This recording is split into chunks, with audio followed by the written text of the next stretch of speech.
Welcome to our Thursday think tank, everybody. Good to see you again. You're all friends by now. Actually, it feels like deja vu.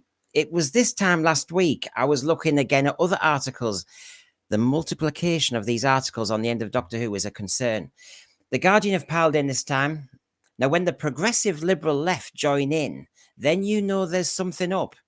They normally protect their own, and Russell T Davies and the very liberalised progressive agenda in Doctor Who would surely be prized and protected by the progressive media. Oh, dearie me. Could this be the giveaway then? That something is brewing, something is about to happen.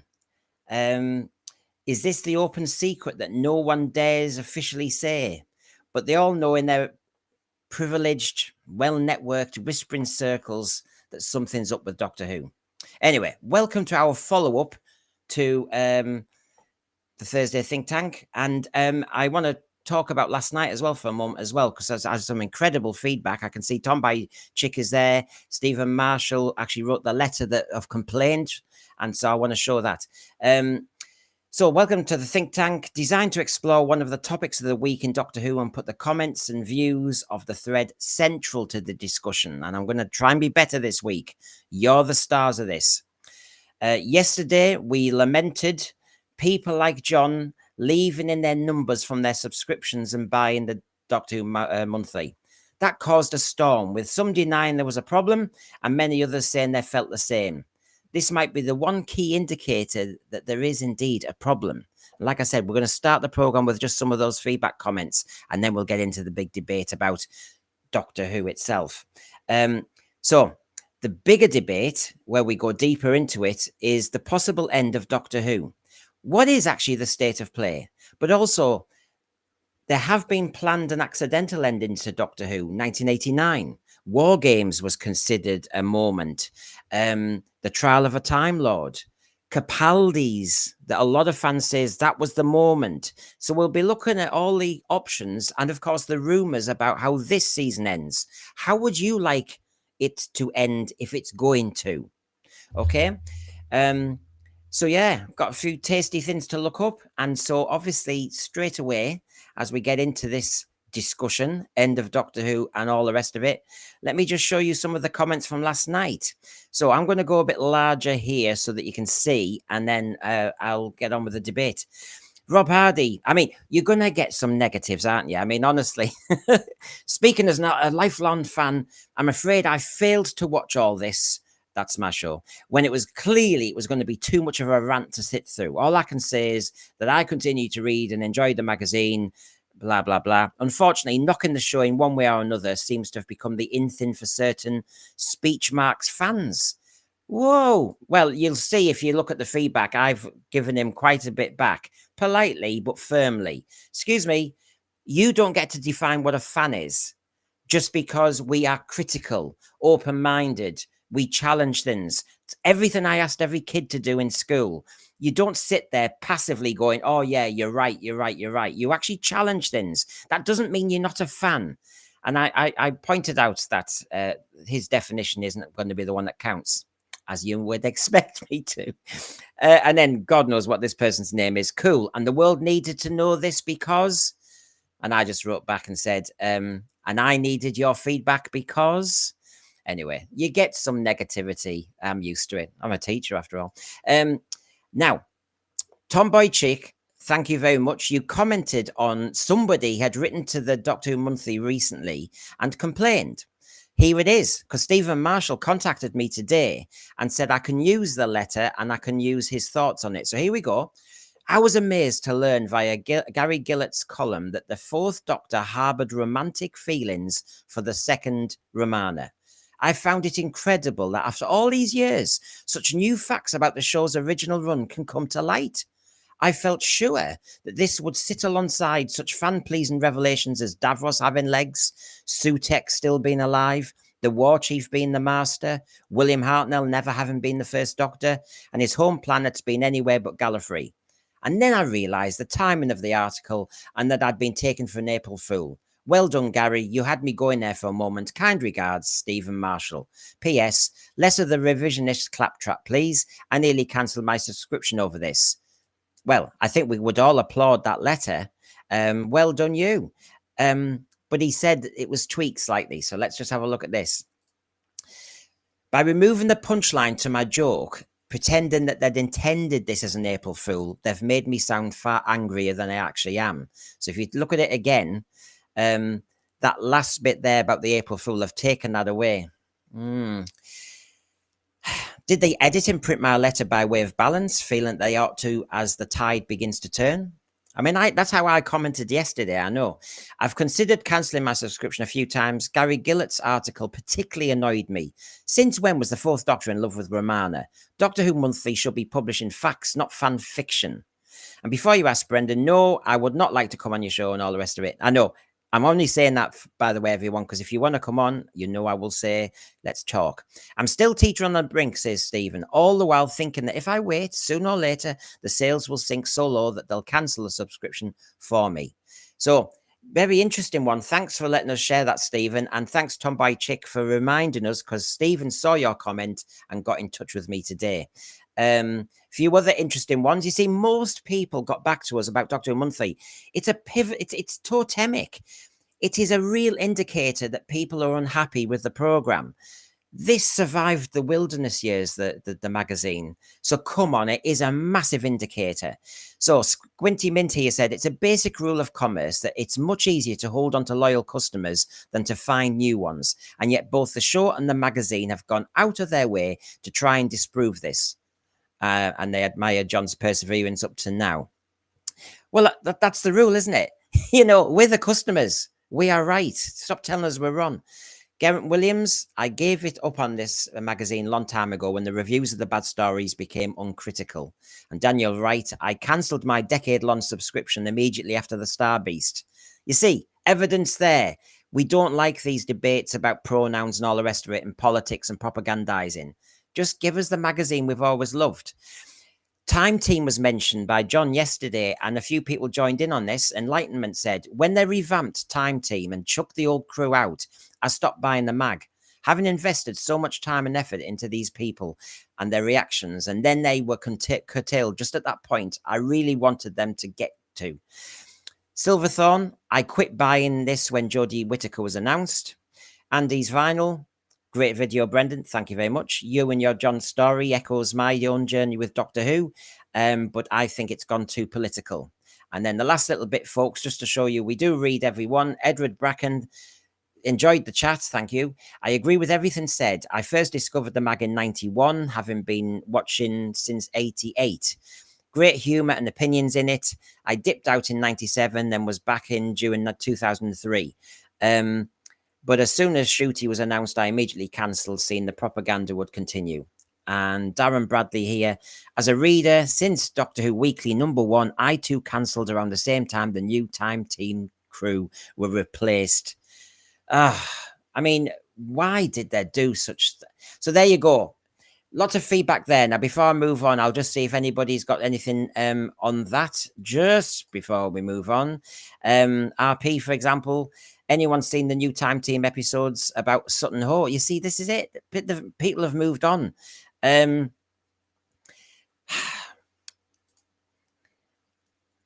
Oh, Majors Guild, he's hanging on to. Good for you for trying to tune in. Sensible, good to see you. Hope you've subscribed. There are moments in State of Decay which make you think, hello, between Doctor and Romana. Actually, I did a review of State of Decay, and actually it's the opposite sensible. If you check out my review, I'm not desperate for views in that respect. I'm just saying, have a look, because the research is that actually it's when they were not talking. And Matthew Waterhouse talks about it and everything, that actually there's a few shots when you can just think they almost wanted each other, you know. So, yeah.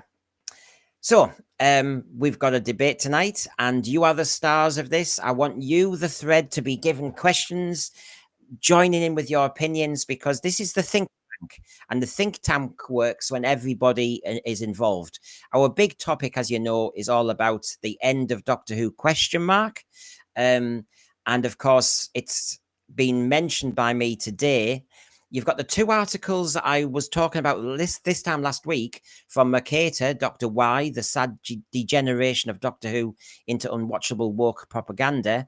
And then from the critic, the end of Doctor Who, the Doctor has become deeply embroiled in a battle he can't win, the culture war. But this new one, the one I mentioned in my introduction, is from The Guardian. Is Doctor Who doomed? With record low ratings and Ncuti Gatwa rumoured to be departing, the Time Lord faces an uncertain future. Could this be it for good? So, I'll get John on. Here he is. Good to see you, John. Hey, good to see you. How you doing? Okay. Well, I've got more bad news, which is, which is honestly, John, I think we're onto something. When The Guardian says, "Is it the end of Doctor Who?" You know the game is up, don't you? You do. Absolutely. It's goodbye, everybody. Thanks for all the fun, basically. Yeah, because this is the different side of politics for those who are abroad. The Guardian, quite more left, and of course, Yeah. I can imagine RTD will be reading that publication, and they love what he does. I can imagine that. So this is what they said. So we're going to get straight into it. So you know what we're talking about tonight, everybody. It's the end of Doctor Who ? Is there anything in all these tea leaves and whispers? And then we've got the discussion about how the ending could be or is rumored to be. So take a look here. Now, remember, this is The Guardian talking. They have acknowledged there is viewer apathy. Now, John, I thought this was like, oh, because we get attacked. Don't be so critical, Brendan. Don't be so negative, Brendan. I've actually been optimistic as well a year ago, but I will only say what I see. And as you can see, even The Guardian now is backing us and saying it's viewer apathy. Absolutely. I mean, what can you say? It's not good coming from a paper that is very, very pro, woke messaging, and certainly Doctor Who. So I saw this the other day, and I thought to myself, okay, I do get the feeling that someone is briefing them behind the Yeah. scenes, without a doubt. Yes, come on. I think I said it in the introduction. All the media lovies, they get the tittle tattle, they get the whispers. They can't officially tell anybody anything, but they know. And so it's interesting. So they talk about, Yeah. they're talking about the viewer apathy thing in a time of television industrial, upheaval, rumors of cancellation, and the departure of its leading actor swirl. Now they're the ones who mentioned this.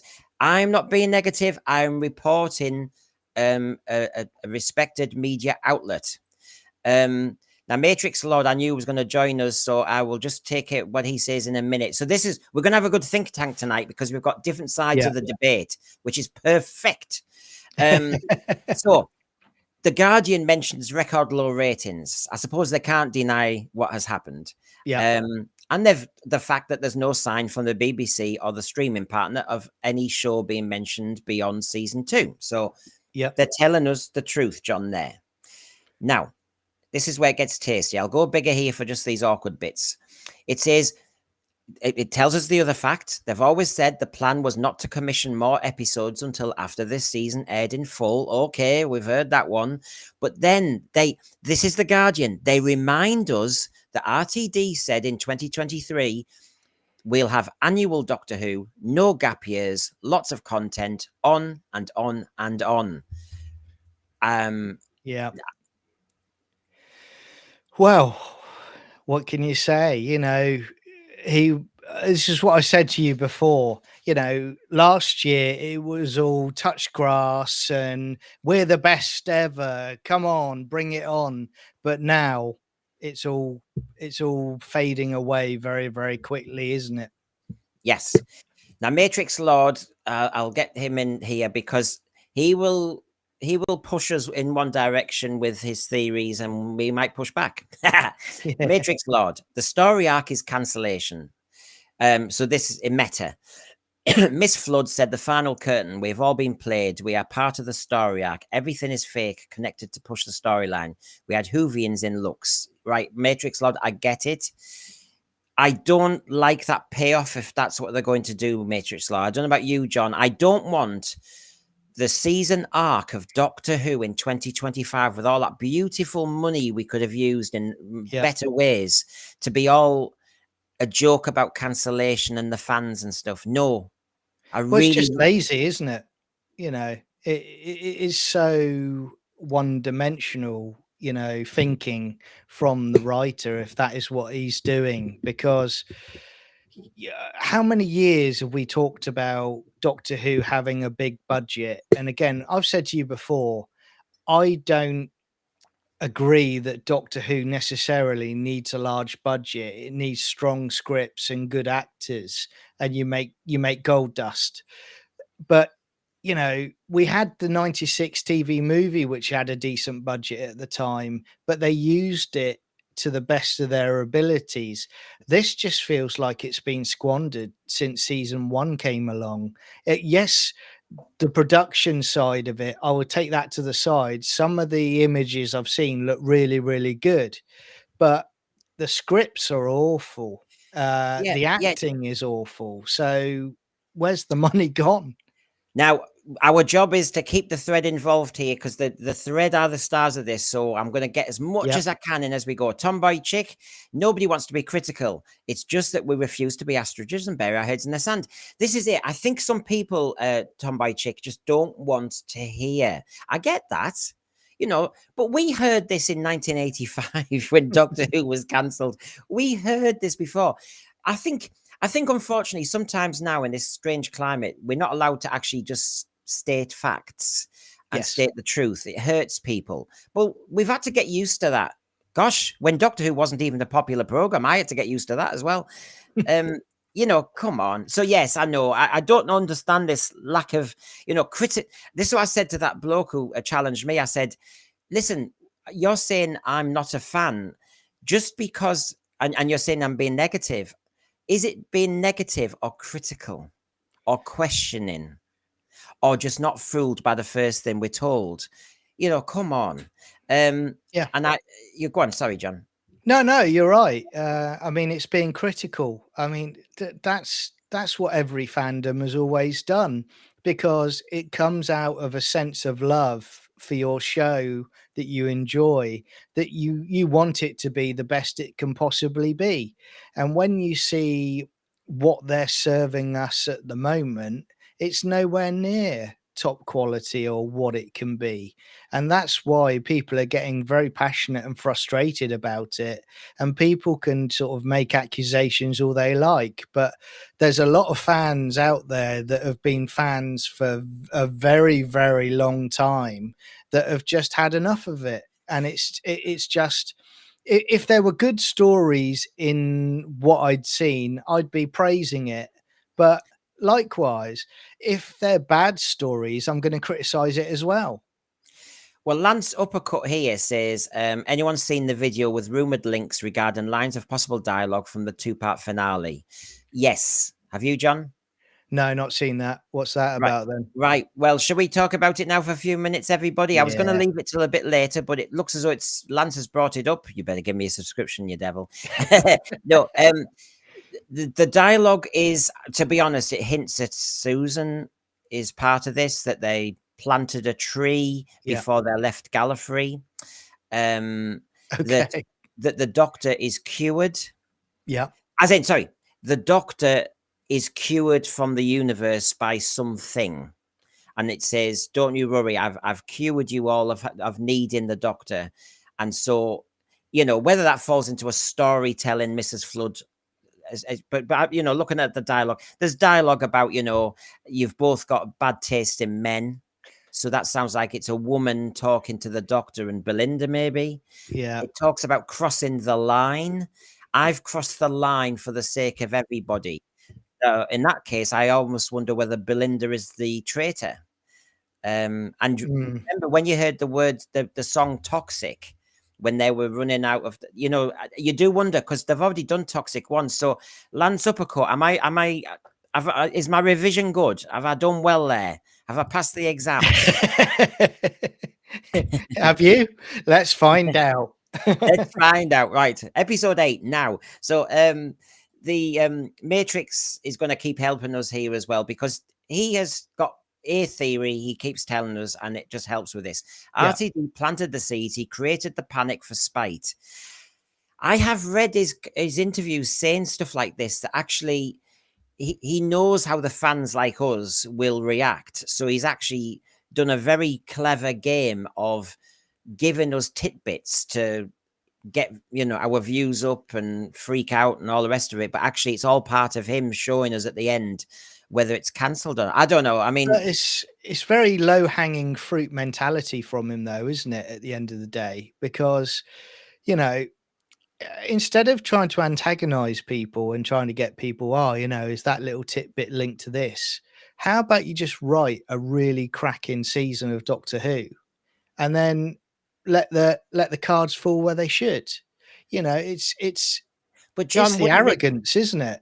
But if that was the story, and I'm not knocking the story, because hey, Susan might be in it, Belinda might be the traitor, Mrs. Flood might be the storyteller. They may all be true. But the point is, I keep thinking of a casual viewer who just goes, "Oh, let's see if Doctor Who's it's a good one this week," and it's all these meta signals about fans, and the Doctor's not really real, and this might be a book, Yeah. and it's about bait, and it's about cancellation. That's why JNT, and we will talk about the Colin Baker, Robert Holmes idea about how he was going to end Trial of a Time Lord later. Yeah. But JNT put an end to it. He said, no, it's too risky. Yeah. I mean, I think that the trouble you've got as well, mate, is that there's almost an overconfidence where they think, kind of what you were touching on there, the audience for the last 20 years, are gonna instantly remember, oh, okay, that link or that thread here, there, or everywhere. And they're instantly going to be able to pick up the breadcrumbs that he's dropping. The trouble you've got with RTD, and we had it last season where he was talking about Ruby Sunday was going to be this big, amazing thing, and she turned out to be an ordinary person. So he doesn't even believe what he drops down either. It's kind of like the J.J. Abrams mystery box, where there's never a resolution to the mystery box at the end. It's always, oh, okay, got you got your watching, but nothing, no resolution. I've got a nasty feeling that if this was the version, and I'll come back to the Guardian article, don't worry, but it was referred to what this ending would be this year. This is just you maybe some of the media lovers would say, oh, that was so clever. That when some people give an award to something that nobody watched, oh, that was amazing, the high quality, whoa, the idea. And you can imagine that some media lovers would say this is the most amazing idea. He had the fans baited, and he had this, and oh, wow. But we're talking about the episodes as well, and we're talking about the quality of the episodes or not, and the quality of the scripts or not. And as Matrix Lord says here, think about it. He says hiatus with that news round. I've got the news round interview coming up. Then talks about scripts for season 4 and 5. What's going on here? He's toying with us, is Matrix Lord's theory. But this is that clever, John? It's not. Again, for me, it's a low hanging fruit mentality where you've got, oh, I'll do that to toy with them, as opposed to actually creating an intelligent season of Doctor Who. Look at this one. Woodhouse, exactly. It's such a master plan. It's good the general viewing public are playing their part in the so-called cancellation story arc by stopping watching in their millions. It's like, wow, yeah, this is so. Oh gosh. Yeah, well, maybe it's going to be a final episode similar to the ending of Survival, where the Doctor and Belinda walk off, and Ncuti just says, "Come on, Belinda, we've got twerking to do." And that's it. And it fades to black. And that's it. We're into a wilderness years too, with the twerking wars. Do you know, John? Yeah, him next to me. The thread. You're all acting disruptive. I have an order, and you're all disrupting my order, and I'm all like a fuffle. Yes, we'll mention the McCoy. This is going to be chaos. Yeah. Now Not like me. we we did the other day. I talked about our switchboard. Our hoopets are really busy on the switchboard, obviously dealing with items and answering questions and dealing with super chats. And of course, as I showed last time, there wasn't much happening. But thanks to obviously Lex Kane. Thank you very much. I'm not being sarcastic there. I'm sarcastic about the hoopets. Costume looks fantastic for meet Star Trek. Now that's in reference to the well. You know, that outfit is that. Do you think that's what it is, John? I suppose. You know, when Yeah. Star Trek. Do you think that means Star Trek the original picture? You know, I think yeah. I think I get the feel. It's kind of for me. I suspect it's kind of Next Generation onwards, where it had the white space outfit. It's kind of got yeah. that vibe to it from the images I've seen. But the difference being is that they didn't focus on making sure that they showed every detail of someone's ass. you didn't have to watch First Contact to go, oh, okay, look at Walt's bum. As soon as I got rid of the photograph of the puppets dealing with our very busy switchboard of super chats, I get two in a row. It's like buses. Sorry. So thank you, Randy Howell. Love to hear from you. The shock ending is that RTD was the god of entropy all along. Yeah, he is what was the monitor in Logopolis, wasn't it? That was it. I love your humor, Randy Howell. I love you're very meta, very meta. Please, Randy Howell, please tell me that the master's going to turn up and turn RTD into a little doll. Please let me see that. I will go to the cinema for that if that was going to happen. Please. So we've got Stephanie here. I good to see you. I don't think he's toying with us. He may be fighting to stay showrunner and head writer because there's been so many reports. Yeah, I know what Matrix Lord is saying about. Well, he mentions season 4 and 5, and then he mentions the hiatus thing. And I understand, Stephanie, that it's somebody's pitching for his job. You know what I mean? Hello, when you go for a job interview, you don't say, I've got no ideas at all. I will learn on the job. Please give me your money. No, you don't do that, do you? So I think he's pitching. Now, back to the good old Guardian article. Just so I'm delivering, unlike our RTD friend. He did say annual Doctor Who. Now, the spin-off, we guess it will be this year in the autumn. So next year, 2026, what's up? No gap years, he said. Lots of content, on and on and on. Does he know? He sounds like Mrs. Thatcher saying that. Now, it's been referred to in the thread because, as you know, you all like to change the order. You're all tricksters, you lot. And he said on the BBC News Round, didn't he? I kind of know that the Doctor's reached the status of like Robin Hood. Sometimes there might be a pause, and during that pause, the viewers of Newsround now will grow up for a few years and start writing stories, and they'll bring it back. If Disney Plus decides not to renew its distribution and funding deal, the BBC's got three choices, says The Guardian. New international streaming partner, make the show in-house on a constrained budget, or put it on hiatus. Now, one of our friends, just before I started the show tonight, John, was actually saying that the rumours are now quite strong that in 2027, there will be a 6-episode series made in-house. You see, the trouble I've got with it is, I've said before, my view on the BBC is the BBC always come out and say that we haven't got any money when they're trying to get a license fee renewed. But they could easily make good Doctor Who, and they could make like they used to, 13 episodes of Doctor Who. And all they'd have to do is strip out all of the rubbish that they're making elsewhere throughout the BBC right now to make way for it. The trouble you've got as well is, another thing is 7 episodes. It's getting to that point, I've already checked it anyway, but I'm sure it's getting to the point with a lot of people again. Well, 7 episodes, why am I bothering? Especially if this guy's making Doctor Who.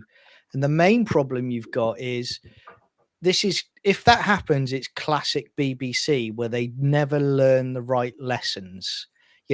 What is the main problem here? It's RTD and that production team. If they're still involved with it, if that is the case, you're going to get the same returns because he's just going to double down and double down and double down. Right. So this is our think tank. I have to say, when I invented the think tank last week, John, I did want the thread to be the stars, but I wanted it to be so collective. I like this. This was it's like the most we can get close to almost like a classroom, a debate. And it's working this week because everybody, thank you for this. What's happening here is I need to know what the class think. Sorry for patronizing the class about whether you are going with the Matrix Lord theory, which is this is all baiting us. That's part of the plot. That it'll be all about cancellation and hiatus, and at the end there's the big decision and all the rest of it. And then, as he says here, the announcement comes after season 2, yet before the spin-off. There's only one choice: it's going to be renewed. So, are you on that side of the theory, or are you on the side of the theory that actually it's not that clever? It's turned people off the program. It's not going to be renewed. Where does everybody stand? I'm really all over the shop, John. I will be honest. I mean, your heart doesn't want Doctor Who just to disappear. So we don't know it would come back. There's no guarantee, hello. So I'm not happy about that. I mean, my view, mate, on it is my side that I come down on, and it's painful for me to say, but I made my peace with it a while ago. I want it to go away. And the reason I do is because if it comes back in 2027, that's not enough time for the right fixes to be made to Doctor Who. It will just be an extension of what we've had since 2017. The wrong choices, the wrong people put in charge of it, and it will slip further and further into a pit, unfortunately. Well, this is where we've got our think tank where, there's rumor after rumor after rumor. The rumor might be that there are 6 episodes in 2027, but RTD's been finished. In the meantime, he might have had plans to stay on, but he's been finished because of various mooted things about how he got on with Disney or didn't get on with Disney. Now, is this meta? Thanks, Stephen Braddock, for this. I wanted to get up a minute ago. There's always a twist at the end. Now, I'm not saying the last bit, but what I'm saying is that was in the Devil's Card, and over the 2 seasons, are these his little kind of? It's like the Hansel and Gretel crumbs. These are all the crumbs of his master plan to do this meta baiting of the audience. And at the end, you'll see there's a twist. But it's like, come on, your dad worked for the BBC, John. Would the BBC have given RTD that amount of power that he plays with the audience to the point where they're just at risk of just walking away? The old BBC wouldn't. And the old BBC would have literally been coming down on him like a ton of bricks and basically saying, look, what the hell is going on here? You need to fix this. What are you talking about? You need to go back and you need to flesh up your concept for the season and, and flesh up your scripts, because clearly they aren't up to par. And again, they might have even greenlit for season 1. But then they would have been going, well, hang on a minute. If season 2 hadn't been made at the same time, they'd be going, no, we need to course correct on this massively. And look, if that rumor that the 6 episodes possibly in 2027, it's in-house, less of a budget, blah blah blah. I tell you what, our seasons are getting shorter, aren't they? But 6 episodes, bring the formula's dead. And I'm going to get back to the Guardian article in a moment because it does actually moot that as well. Actually, this whole idea of the new Who formula, hardly any cliffhangers. It's just reliant on a story arc that nobody can be bothered about. Just give us cohesive, good stories, some cliffhangers, get the monsters scary, blah, blah, blah. I just laughed at Gordon Hudson's Doctor Who is as safe as Mrs. Brown's Boys. I mean, Mrs. Brown's Boys is like, will it ever leave the BBC, that one? Everything ends. And, there's got to be someone with some common sense at the BBC to be saying, look, how much is this going to cost us? What are the returns we're getting on viewers? Nah, sorry. Let's rest it for a while. Now, Simon Anthony is our contrarian. I hope you're well, but I'm not buying it. I'm not buying it, contrarian. I'm not. The bits we don't like are all short scenes. Simon, can I just remind you, it's a 47-minute episode. It's not even a 4-parter in duration. He only has to fill 47 minutes. If in the 47 minutes there's 3, 4, 5 short bits that are killer, distracting, break the fourth wall, that's not very good. The rest of it is often brilliant. The production values are very good, but I'd expect that for the money they're using. Yeah. Nitpicking out the bad bits is destroying the show. By the way, nitpicking always gives that kind of pejorative idea that we're doing it as a deliberate sport. No, no, no, no. Everybody go back to my early streams. John Daly, Michelle, me, Hugh, a lot of us were very optimistic about Doctor Who with RTD. I liked RTD from the first era. No, no, no, no, no, no. I've looked at the evidence, and the evidence trailer's got me feeling like this now, John. Yeah, I would agree on that, and you know, I disagree with Simon. I think it's a case of, for me, you know, and again, I can't comment on season 2, but certainly on season 1, it's almost like filler, because he's thinking, well, I've got the basic concept here, but I need to fill these extra bits in, so he chucks them in. Now, I watched Frontiers the other day, and I Yeah. didn't have a big scene with the Fifth Doctor where he goes, "Yeah, we'll go out in a minute. I'm just going off to change my pants." You know, we got straight into the story. You know, and that whole nonsense is ridiculous. You know, it's like, what we want from Doctor Who, get straight into the story. We don't want to have all of that cobblers are getting changed inside the TARDIS and all of that. You know, No, it's not. Well, they're making it look like cosplay. That's the thing. I yeah, mean, yeah, sometimes the Doctor and Sarah, like I said, Pyramids of Mars, I was watching, and she's in Victoria's outfit. But it's Nelly B, good to see you. It will never recover to what it was as long as the BBC has it. It'll be utter tripe, better it goes, and we'll have happy memories of the first series. Yep, to your opinion. yeah, I'm just worried about it. I'm just worried about it never coming back, because it would be a shame. And it's showing the Guardian, even the Guardian article says this is so ripe for continuing.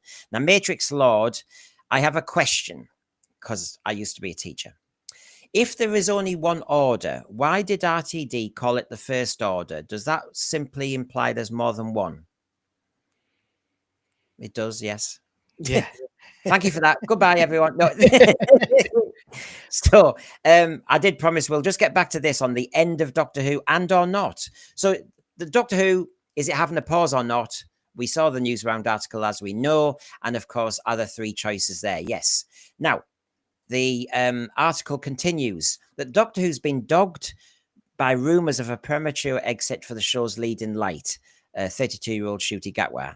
As you know, at the moment, he's involved in Christopher Marlowe's production, playing Christopher Marlowe in a production called Born with Teeth.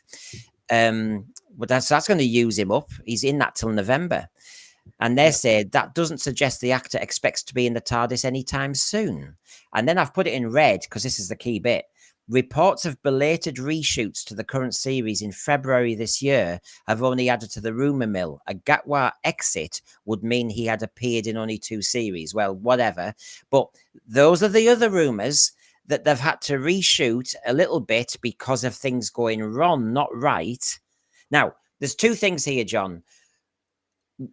Either RTD's left, Disney's left, and it's been an absolute disaster, so they've had to reshoot to give it an open-ended end to Doctor Who, or it's that Ncuti's left.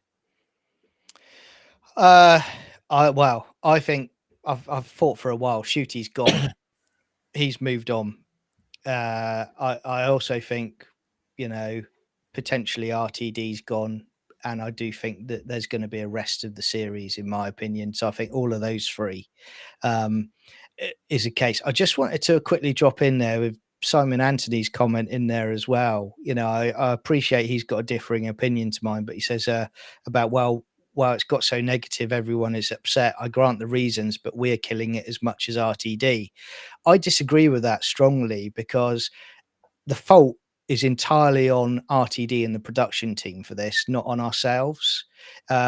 We will support Doctor Who, and we have supported. We gave it a chance. I mean, I've said before, I was out with Jodie Whittaker. I watched a few episodes because I always say, even though I didn't agree with a female doctor, I'll watch some episodes and I'll evaluate it from there. It was awful, so I stepped away. We came back in the 60th when RTD came back, and we had a lot of goodwill, and we were thinking, oh, RTD's back, it's going to get good again. Brilliant. We then got the Star Beast. We had that horrible speech by Rose in it. And then it just snowballed from there. So the goodwill of the fans has been burnt on several occasions. So the reason it's failing is purely on the production team and their marketing cronies, that they are in this position, unfortunately. And there's different ways of looking at it. While Stephen Braddock, I completely agree. This whinging about Doctor Who needing a big budget, I don't want. The trouble is, it starts to look like every other expensive show out there, and actually, it loses its soul. It loses its uniqueness. And they used to say it has a kind of British vibe. Now, it's not a nationalist issue we're making here. I actually think when they say it's got this little Britishness, what they mean is low budget. Yeah. And as soon as we start to compete as much as we can with the Star Treks and the other streaming platforms, Doctor Who just looks a little bit bland, and it's lost itself. You look at the TARDIS crew now, we've hit the DEI tick boxes. The TARDIS looks expensive but vast and vacuous. We've got effects here, there, and everywhere, but I don't care. RTD said with the big budget, he said, now, instead of us having 8 monster rubber latex masks and that they all look the same, we can have 8 individual masks.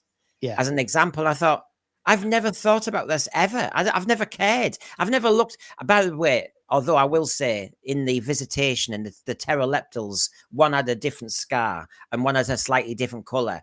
So that's all I need, is one was a bit more orange, one was a bit greener.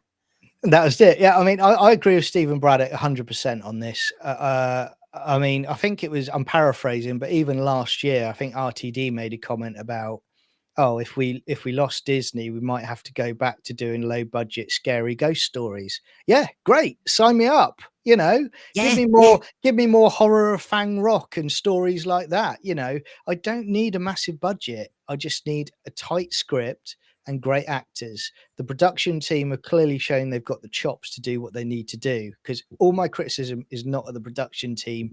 All the guys doing the effects and the practical stuff, 5 stars to them. Brilliant work. Yeah. But the other thing I would say as well, and I've thought this for a while, is Doctor Who needs to get back to doing more location shoots, more than it is doing the effects side of it and being in front of a green screen. Because I know they're using the Disney tech now, but you know, I remember an example I give is, you know, when you had Silence in the Library, they found in, what was it, Wales, they found a library that was being shut down, and they used that set, and it works wonderfully. You know, that's another part of what makes Doctor Who so wonderful. And it's not just Doctor Who. It's like, you know, with Disney now, it's like, if you look at a Star Wars production, like their series, it's all in front of that green screen, which I think they call the room or the vault or something like that. Yeah, I do, and I've seen lots of productions do it. Yeah, the threads, you know, there's a bit of knockabout with Simon Anthony. I understand. This is opinion. I respect it. Yeah, you know. But what I wanted to say is, me and John are also football fans, and I've always used the analogy as fans there, because you might be in the terraces, you've paid 600 plus quid a year to watch tripe, and you might boo at the end. Now, I think on Simon Anthony's principle, we're not allowed to boo. And he might argue that there were good bits of interplay. Yeah, my team, Middlesbrough, does a lot of interplay, nowhere near the goal. Yeah. So, it was pretty football, but we lost 2-0. Excuse me, I've paid 35 quid. Rubbish. Yeah. And I'm sorry, but they always say we're the 12th man when we're behind them. I have to say, a kick up the backside with some vocal booing at half time sometimes prompts them to realise that actually that what their pretty football was nowhere. I think the analogy works. So Simon Anthony, you know, are you a football fan? Because I tell you what, we don't just all blithely just watch the football going, oh, well, it was pretty, but we lost 6-0. Yeah. It's the 12th man, isn't it? It's the 12th man. you know, and that's what's so important. And it's like, on the flip side, what as well, then does that mean that we can't praise it as well? So we can't criticize it and we can't praise it. We just need to sit in the John, middle. John, my concern is people. When I did the Doctor Who Monthly show yesterday with John, a lot of people who on the negative side were saying, "But just don't be negative." And I thought, what? Listen, all we're saying is we were the ones who bought the magazine. Yep. Hello, we are the investors. Yep. We bought the magazine when the program wasn't even on, and now you're telling us we're not allowed to criticize. Excuse me, if I'm a season ticket holder for a football team, I will criticize if necessary. If I don't like the style of play or something like that, because I've invested in it, not other people who sit back and do nout. We've invested in Doctor Who by our time, our money over the years, and our memories, and we have every right to be able to say something. I remember, the first time round when Doctor Who got cancelled, and Survival went out, and I still adore Survival, I really do.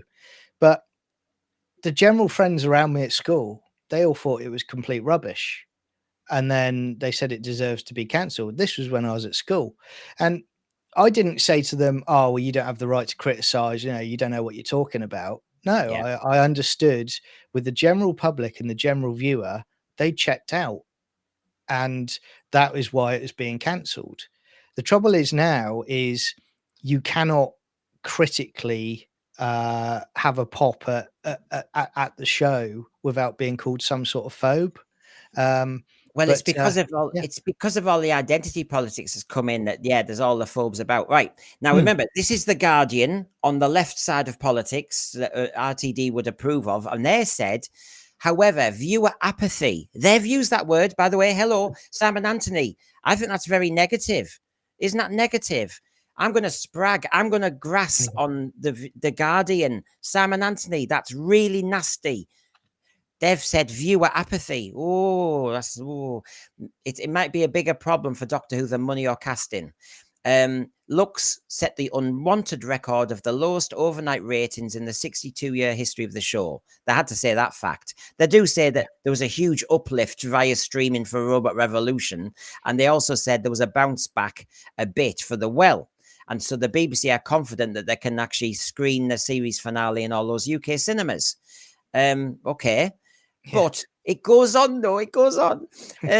Taken overall, though, even with changes in viewing habits, those figures suggest the new iteration of Doctor Who made by Bad Wolf and partly funded by Disney Plus has not halted a long-term trend of declining viewing figures.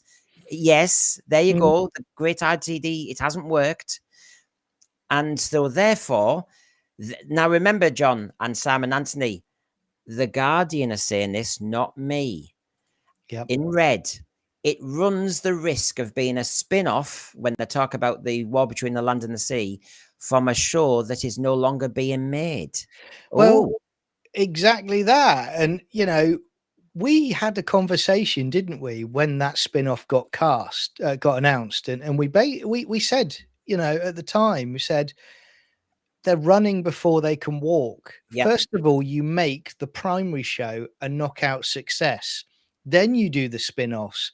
But they were so arrogant with the Disney money as well. They thought, we are going to just go for it with a spin-off series. And again, I've talked to a lot of Doctor Who fans who, let's just say, they are not enjoying the current era of Doctor Who. But they are literally not talking at all about this spin-off series.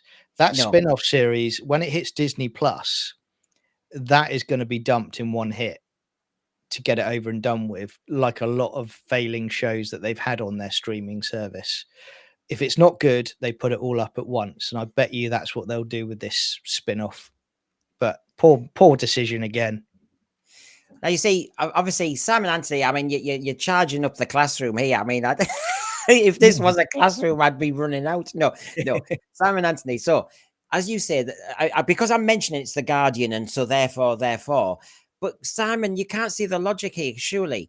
The Guardian, like any newspaper, prints what it hopes will get sales. If they think bashing the show works, that's what they will print. Why haven't they done that before then? Yeah, so hold on. So if the sales of bashing a program are more popular, doesn't that mean there's a lot of people who have that view? And the other thing is, this is the Guardian. The Guardian would be prizing the woke messaging and stuff like that. They wouldn't be delighting and beating the program up and RTD up, because they're on that side. They're tribal. So I don't think that logic works, Simon, actually, at all, because it's only an article and it's not on the front page. It's not going to sell because it's in the culture section. I don't think that warrants that's the logic that you're applying there. And Simon, it's in, you can't deny everything else. The lowest ratings ever. Nobody's buying the merchandise of the new Doctor. No, I mean, the Doctor Who magazine's dying. Add it all together. People aren't talking about it in their classrooms anymore. No. People just ridicule. Come on. Merchandise, you know, apart from the collection sets, people aren't buying the tat they're putting out now, which are pin badges of Jinx Monsoon or characters like that. You know, it's the products are really downgraded now as well. I mean, even when we had the Wilderness years, they weren't this bad, but they are really bad now. Now, I hope everybody sticks in the thread. You know, on the sense sphere, talking sense, making sense, sometimes about the nonsense. I really don't want to have just one viewpoint represented. I like to give a bit of give and take. I don't like people being chased off the platform or anything. I like everyone to stay here, please. Doctor Who has survived interruptions and cancellations before. Yeah, we know the 80s, 89 when it did stop. And so it just gives a bit of history there. But then it does come to this. Some of the Gatwa episodes have been high quality, and it mentions Boom, 73 yards, and Dot and Bubble. I'll just park that there. I'm not getting involved in that bit. And then it says, time is simply up for this version of Doctor Who in this television landscape.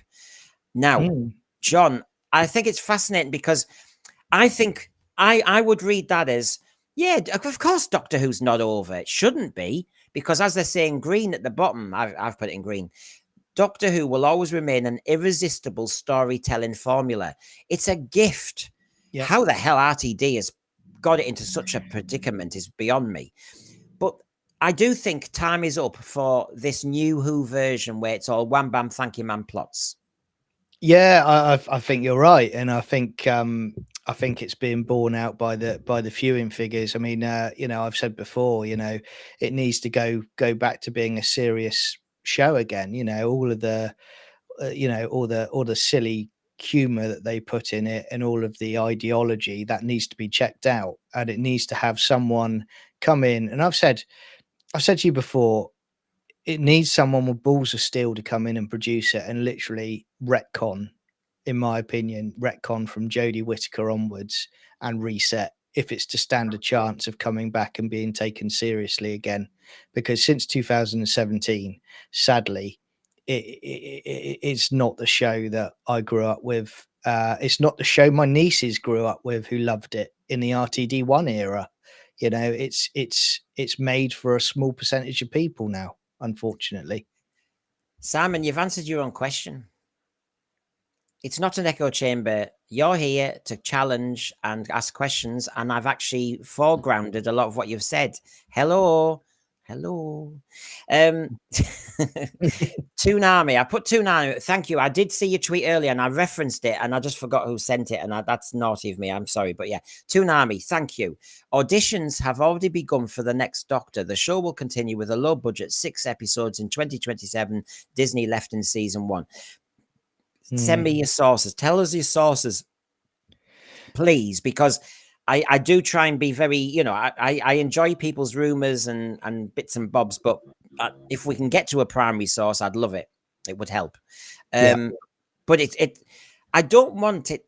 Right, Toonami, tell me now, if you've heard all that, is RTD still at the helm? That's what I'm actually most bothered about, because I think John would love to come back and watch Doctor Who if it was a different crew making it. So absolutely.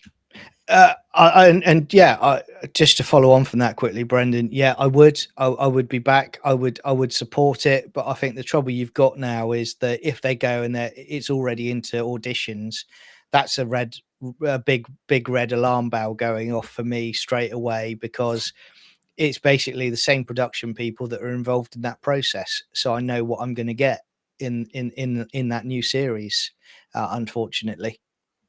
Yeah, good to see you, Sean, as well. Obviously, Sean was on our Tuesday show. Go to 46 minutes, 20 seconds. I will be editing that. But if everybody wanted a laugh about Doctor Who, just go to that section because it was a scream. How we mentioned the Pope and oh yeah, when Sonny says the Doctor's a bum, and oh, it just collapsed. And if you want a nice laugh, go and watch the Tuesday show, The Children of Time, at 40, 44, 45, 46 minutes. It's just a nice laugh. So good to see you, Sean. They're a bunch of nutters. They really are. It's going to get worse, I think. I'm trying to make cartoon things of everybody, but yeah, we all need, by Tuesday we all need a laugh, I have to say. So that was a really good tonic for me, and hopefully everybody who watched. But if you haven't watched it, you know where it is, and I've even said where to go. 44 to 46 minutes. There is a great laugh there for everybody. So let's just finish this off first and foremost, and then we can really get the debate going. The think tank are excellent tonight. Thank you, everyone. Love it. Cheers, guys. Oh, Toonami, by the way, has just responded, and I did ask the question. Yes, there you go. RTD will continue. He has a contract till season. Oh, yeah. Well, if that happens, if that's the case, then I've said you'll just get exactly the same as you had now. They'll swap out Ncuti Gatwa and just put in their new diverse Doctor, and nothing will change. This is what I said to you before, Brendan. If this turns out to be true, this is the BBC not learning the right lessons again. Why is our show failing? What is the problem with it? Oh, we know what the problem is, but we think like the people that are doing it, therefore we won't address it. I mean, I agree. I think everybody who's a Doctor Who fan agrees with what I've highlighted in green. The Doctor Who formula is an irresistible storytelling formula. Yep. We just need people who see it and aren't bored by it. I find that RTD and Chibnall and Moffat, to a degree, were bored with the formula and wanted to break it. And you know, make it soap opera, make it light entertainment, make it cheeky comedy, make it a musical. I don't think it's even bored. I just think it's lazy that they'd run out of ideas and they thought, right, that the irresistible, you know, storytelling formula of Doctor Who, they just can't fit their writing into that formula anymore. So they thought, instead of us writers trying to figure out ways to fit into the show and its history, we'll change the show to fit in with our writing and our storytelling. And that's the problem. Now, Toonami, you know, obviously he's a football fan, so he knows the analogy. You've got Eddie Howe. You would not want to lose Eddie Howe, the manager at the moment. Now, former Bournemouth manager. Yeah. Now, if Eddie Howe was struggling in the Premiership and Newcastle were limping around relegation for a couple of years, and you were losing crowds from the audience, would they give him a contract up to Premiership season 5? Yeah. Really?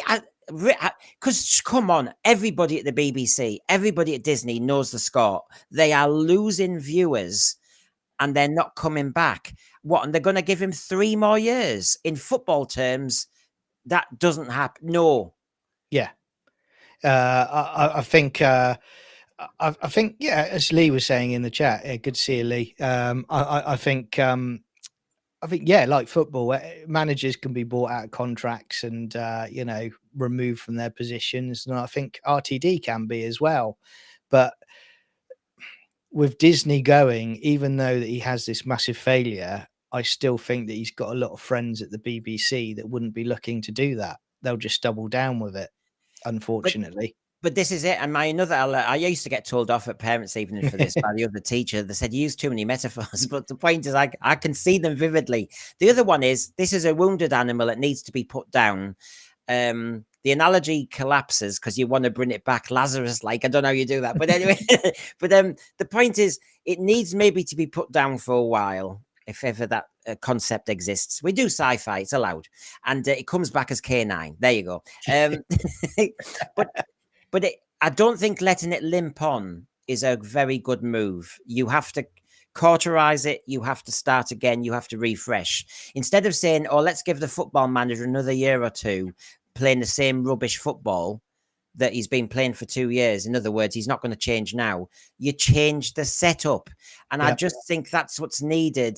You don't say RTD, keep going, keep going. Eventually we'll find some fans. But what I would say to you on that football analogy as well, you don't just change the manager, you change the entire coaching team.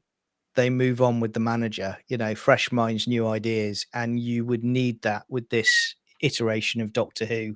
You would need not only RTD to go, but the people that have actually been with him and actually been on board with all of this. Until that happens, you won't see the Doctor Who we used to know. And it's very badly damaged now. I've talked to a lot of people, funnily enough, in the US, and I said, "Look, how is it seen in the US?" You know, and they said, "We just laugh at it now. We don't watch it. You know, it's become so insignificant." That's the US, but you know, we're getting there with the UK. Right. Well, I'm showing you this because obviously, like many streamers at the time, you see that there's the Guardian article with telling us what we've heard. Toonami tells us one thing, Matrix Lord tells us another, and there's a lot in between. So where are we? One version is it was axed. Of course, BBC pushed back on that, and we got told. But I think there's an element of Ncuti Gatwa's possibly gone. The ratings are rubbish. That's definitely a fact. And the fans are not happy with the storylines. That's definitely true from a lot of us. Yeah. And of course, the story based on rumor and mixed with fact is that at Bad Wolf, people have been made redundant, and not just because they're out of contract, like, you know, some of those contracts that are horrible nowadays, that actually they really are shutting down various things. We've all seen the adverts advertising for warehouse space and space at Bad Wolf. So I thought Doctor Who was going to go on and on and on annually. So why are they now suddenly trying to fill it with something else? This is where, John, I'm wanting the threads who all hear rumors and all say they know something, from Toonami to Matrix Lord to everybody else. How come RTD said Doctor Who was going to be on TV every year and go on and on and on and on, and we are hitting a position where clearly it's not going to be on at all 2026? Yeah. Well, you know, to push back on that, you know, what people are saying, oh, you know, it is going to continue. Well, you're right. I mean, if it was a success, it would be carrying on, but it's not a success. You know, therefore, it implies that somebody higher up somewhere, whether that's Disney or whether that's BBC, they've basically made a decision. They've said, well, hang on a minute. From a business perspective, how much money are we putting into this show? Right? What are our returns from that show? What are we getting in viewing figures? You know, what are we getting in good, positive publicity from the show? Right. Viewing figures are down. Publicity is starting to go negative, quite far negative. So why are we going to recommission it? We're not, you know, I mean, the Disney thing, I agree with people. I think Disney are gone, in my opinion. And you know, I just give the example of, you know, Star Wars: The Acolyte. That was a big budget series that Disney did, and they cancelled it because the views weren't there by their own data. That's what happens if the show. It's not a conspiracy. It's literally just a case of, if the views aren't there, people high up look at it very, very seriously, and they go, what's the point of us investing in this? We might as well rest it for a while. Doesn't mean they'll cancel it forever. They'll just rest it and have a rethink. There's a lot of rumors. We're at that peak point, and this does remind me of the 80s, but we've got lots of rumors. Now, this can't all be meta Matrix Lord, that this is exactly the master plan of RTD, that it's getting to this edge. But the Disney, you know, the rumors that Disney are not happy with RTD. Now, I've seen Matrix Lord, you're saying, no, they're fine. And lots of people have been offered jobs on different Disney shows. But there are strong rumors, aren't there, from different sources, that RTD pushed his luck in pushing for the recommissioning, and that didn't go down well with the BBC. and basically RTD's out on his ear. Now we're all going to find out soon, either way. But what are people thinking? Because the think tank is us collectively pulling together, and we start to see what makes sense. You see, to me, I've already used the football analogy. If the ratings are tanking, right? I know they don't like the overnights and they don't bother about them. Overnights, the consolidated, the streaming ones, the Disney ones, they're all not very good. Yep. So whatever you measure it on, it's not very good. How long do you hold on to RTD when there's other people out there? Charlie Brooker, there's other people out there you could approach. He's not untouchable. My logic says that he is gone. Yeah. I mean, again, I say again, I think he has gone. I think I talked to you a few weeks back, and I said, look, he's gone off to do his Channel 4 series. In RTD1 era, how many additional series did he do elsewhere while he was doing Doctor Who as a producer and head writer? He didn't. Yeah. He focused purely on Doctor Who. The fact that he's going off now, to do that makes me think he's gone, at minimum, and a larger length, the show's been cancelled or rested. That's what I think. Now, you see, problem being has heard the same rumor I've heard. I'm not going to say it out loud, but I know the name. I think Disney were furious with RTD and the casting of Gatwa.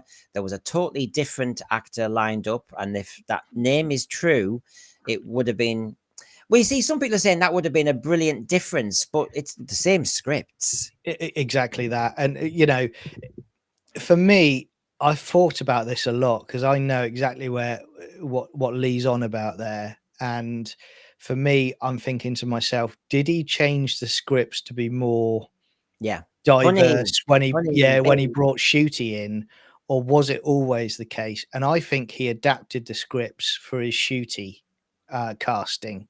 I think it still would have been in there with the other actor. But I don't think it would have been on the nose as much as it is in this era with Ncuti. So, God, I'd say, I mean, again, Thread, you're lovely. There are super chats available, even on a minimal amount, for me to spot you, because my eyes are not as good as they used to be. He's trying to arrange a holiday to Barbados, everybody. So please make sure you chip in. Yeah, you want to see the Who pets. I mean, they need new gear. Super John, Disney thought they were getting something good. Oh, how wrong they were. And I think that Disney must be disappointed. We heard there were notes before they showed the church on Ruby Road. I think I did think I had this theory that RTD, once he knew that Disney were on board, suddenly, in a way, I thought he was self-censoring a bit, and he was actually writing Doctor Who to be more like he thinks Disney wanted. And actually, Disney's thinking we've got this uniquely British thing, and we could go global with it. And he's changed it. I don't blame Disney at all. Really, I know Disney. I'm not a fan of Disney and all of the stuff they've done with Marvel and Star Wars. I don't like them at all. But I actually think that the buck stops with RTD and his cronies on this. They knew what they wanted to do, and I think they just kept doubling down on it. And although they would have we heard rumors and notes, I still think it's RTD that's responsible for this. Yeah. Now, so this is what's fascinating when you've got the think tank together, and I hope this is working for everybody in the thread. This was my thing. Most of the week I've got panel shows and I try and do my saloons, but this one, and I sometimes feel terrible afterwards that I didn't get the thread in enough. This is the one where we really do this, and I hope I'm better this week at doing this. But excuse me, this news round interview, which people have picked on, and I have as well, about the repetition of pause and all the rest of it. And as you know, Matrix Lord today said, oh, he's doing the meta game. What do we reckon? Was this a slip up, or is he just right on the money that this is just his meta baiting? So I'll just leave that there, because we continue, because he says, and he says it with such confidence, The show in 2025 is going to be bigger and madder and darker, taking wilder swings than ever. Now, you can read into that in so many different ways, but if he's feeling ultra confident, is it because he knows he's going to do this meta thing? And this meta thing, he hopes will land as, oh, wow, that is so clever what he's done. The trouble is, as I said at the beginning, is he forgetting that the British public and the casual public might not think it's meta or clever. They might just think it's boring. Yeah, I do think the general public think it's boring. And again, this goes back to, when we talked about, season 1 and all of these kind of comments were coming out, and it's going to be the best thing ever. If you don't like it, go and touch grass. And they were all kind of very arrogant. You look at them now and you think to yourselves, well, right now, it actually, they talk like it's almost like a wake. They're there's not the big buzzing excitement that there was in season 1 every time you hear an interview from any of them. I think it's gone. And that's my opinion. I know Matrix Lord, I respect his opinion, and his is different to mine. But well, Matrix Lord claims he knows this theory, and it'll all pay out, which one way or the other. But even Matrix Lord is saying this gamble is not worth the gamble, and so therefore there's a lot more of us, whether you believe in the theory or not. I just don't think it's clever with the casual viewer to toy with them, bait them, provoke them, and risk switching them off. I always do the Bobby Ewing in the shower moment for Dallas.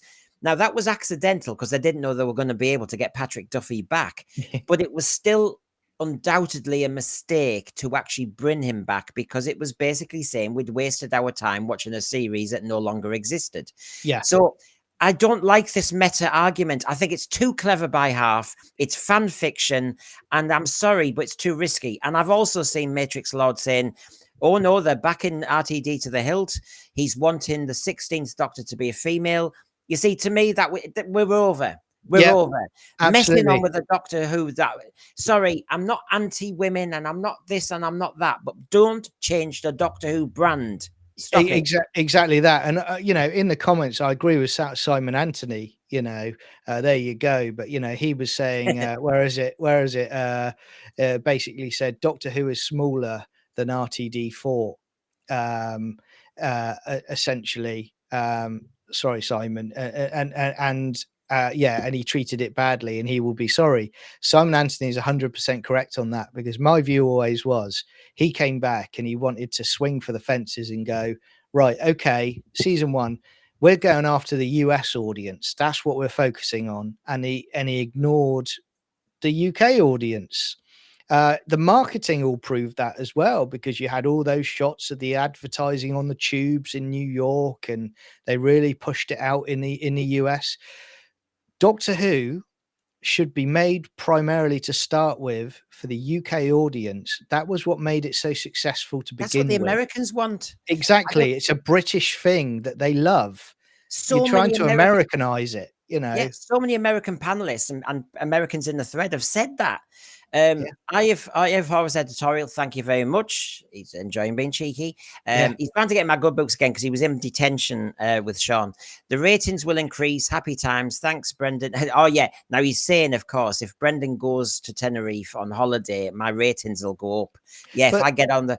Well, we said I'm covering for you when you go on your Tenerife hollybobs. I didn't know about this. Is there a contractual arrangement no we need to negotiate? Yeah. There's no money. There's no money. You promised me Jaffa cakes for today, mate. No, I need to go on holiday, so I come back after transitioning, because they keep calling me Brenda, the little devils. So Brenda and Joan. That'll be our new think tank next week. Fergal O'Hagan. Whoa, that's we see Brenda. We'll go for the Irish. Super chat, €5. Thank you very much. Thank you. I know, I mean, I do mean thank you. And the think tank is intended to be for the fans talking about the program. Honestly, when RTD took over from Chibnall, he should have course corrected some of the aspects that Chibnall introduced instead of doubling down. He did give that interview, though, which worried me. I had your optimism, Fergal, but he then said in one of those early interviews that he's a friend, Chibnall. Yes. And then he mentioned that although he's not going to get involved in the Timeless Children plot too much, he did say, but the Doctor's a foundling. And he liked that idea. And I went, oh, no, no, no. And then you know, I was the same when he said that as well. And you know, for me at that point, it was like, well, okay, I'm starting to get real concerns here, because you're effectively saying you're not going to upset the feelings of your friends over the quality of the show itself. So if that's the case, then you shouldn't really be producing it and writing for it. If you're more focused on not upsetting your friend, it should be about the show comes first. That's what you're being paid for. Yeah. So here we go. This is the whole magic of all this, everybody. And thank you, Matrix Lord. I like yours and everybody else's contributions, because it makes for healthy debate. We'll soon find out either way. We've heard the rumors that, you know, is Susan back? Somebody cues the universe of the Doctor. Is it a story? Is it all meta? Right, there you go. Yeah. Knowing RTD, it'll be everything and the kitchen sink, because I think that's the problem. He thinks of lots of different ideas, throws them at us and hopes they stick, when actually sometimes less is more. Let the director go, right, okay, are you wanting a musical, a comedy? What are you wanting here? Give us a tone. Right, you want us to go very dark and sinister here. Right, I can cope with that. But, oh, why have you got this joke about gender here? Why have you got this here? It is so confusing for somebody like a director to pitch it. So, you know, I just think sometimes he demands too much of the directors and the actors, in the way that, is this program, what genre is it? Yeah. I feel as though sci-fi has been lost a bit. Remember in last week's episode when he fixed something, and I know we've got the sonic screwdriver, which is just a dramatic conceit. We know we've got the psychic paper and various other things like K9 was in the past. Yeah. But he said when he fixed some computer console, and they said, what was that? And he said magic. And I thought, oh, no. Stop this magic lark. The Doctor was a scientist, and the mallet, you know, making a second TARDIS and all that nonsense. You know, I've said before, you know, from based on evidence of watching season 1, the Chibnall Jodie Whittaker era, from what I've seen of it, is more Doctor Who than this by a country mile. And I'm not a fan of that era at all. But at least there were elements of Doctor Who, aside from the controversial stuff they did. At least they had monsters of the week in their episodes. This, you know, you don't. I mean, season 1, we've talked about what you got for season 1. There's no scares anymore. It's not Doctor Who. It's a preaching show.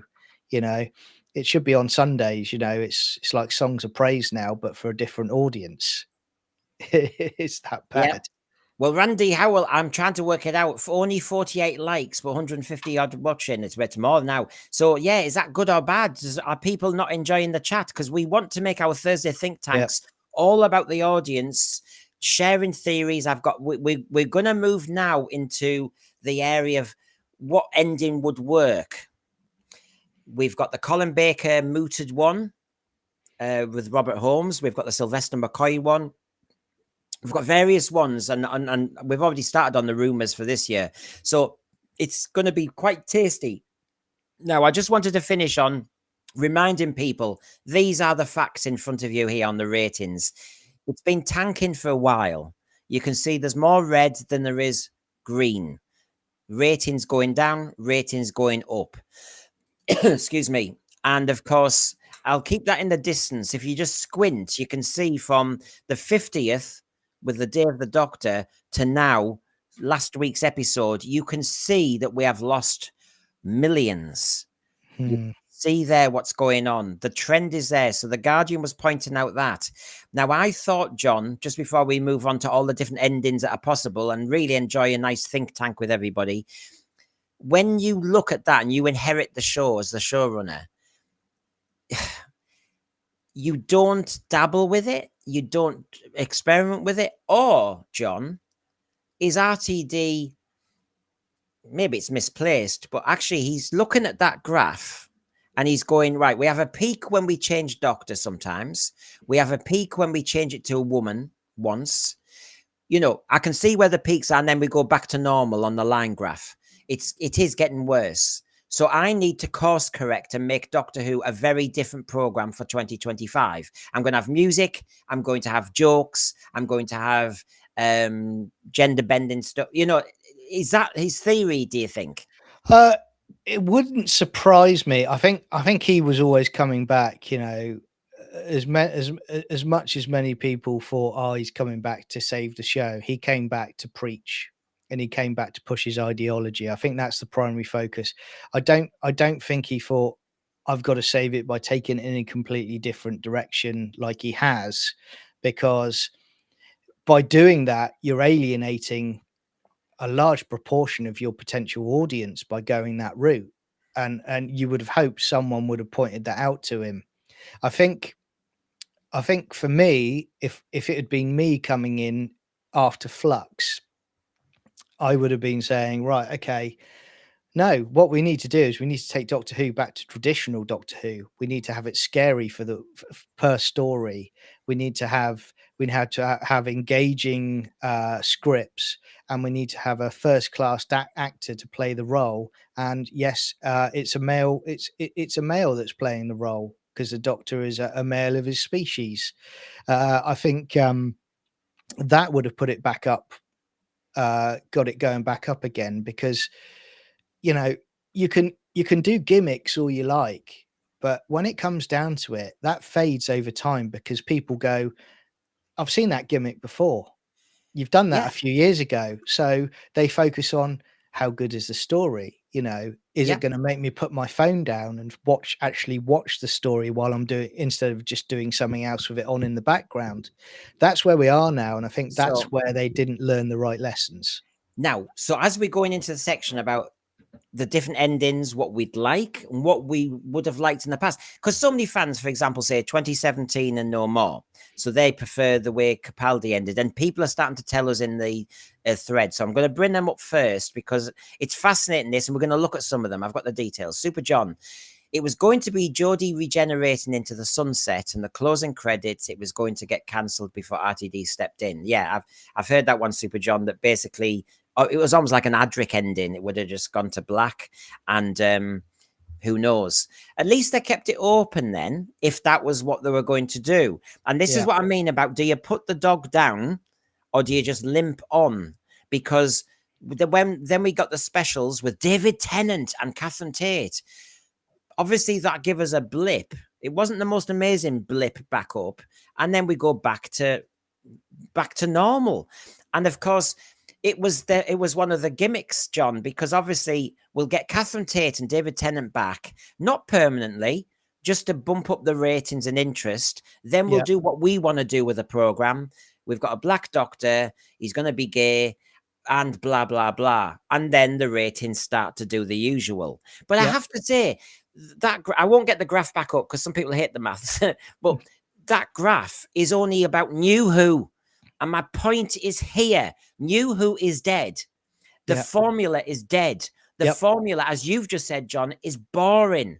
We can predict half of it. I'm sick of, oh, it's awful. 47-minute episode. And whether you're into that or not, everybody, do we all get to that point at about 32 minutes and we're going to speed up now. We've established a little bit of suspense. Oh, now it's going to go dead fast. David Tennant-esque fast talking. And then press buttons. Can you remember the Stolen Earth I loved? And that second one. Remember when the Dr. Donna was pressing silly buttons and making it really rubbish? I think, you know, that's what I mean about the goodwill had gone at that point, you know, because the last hope of goodwill, last vestiges of goodwill from a lot of fans was the Star Beast. Star Beast was that for me. And I was kind of like, okay, it's going downhill. And the viewing figures started to drop from Star Beast, because you had that stupid, all the cobblers about pronouns and all of that, which instantly, from a storytelling point of view, takes you straight out of it at that moment. You're like, right, I've checked out now.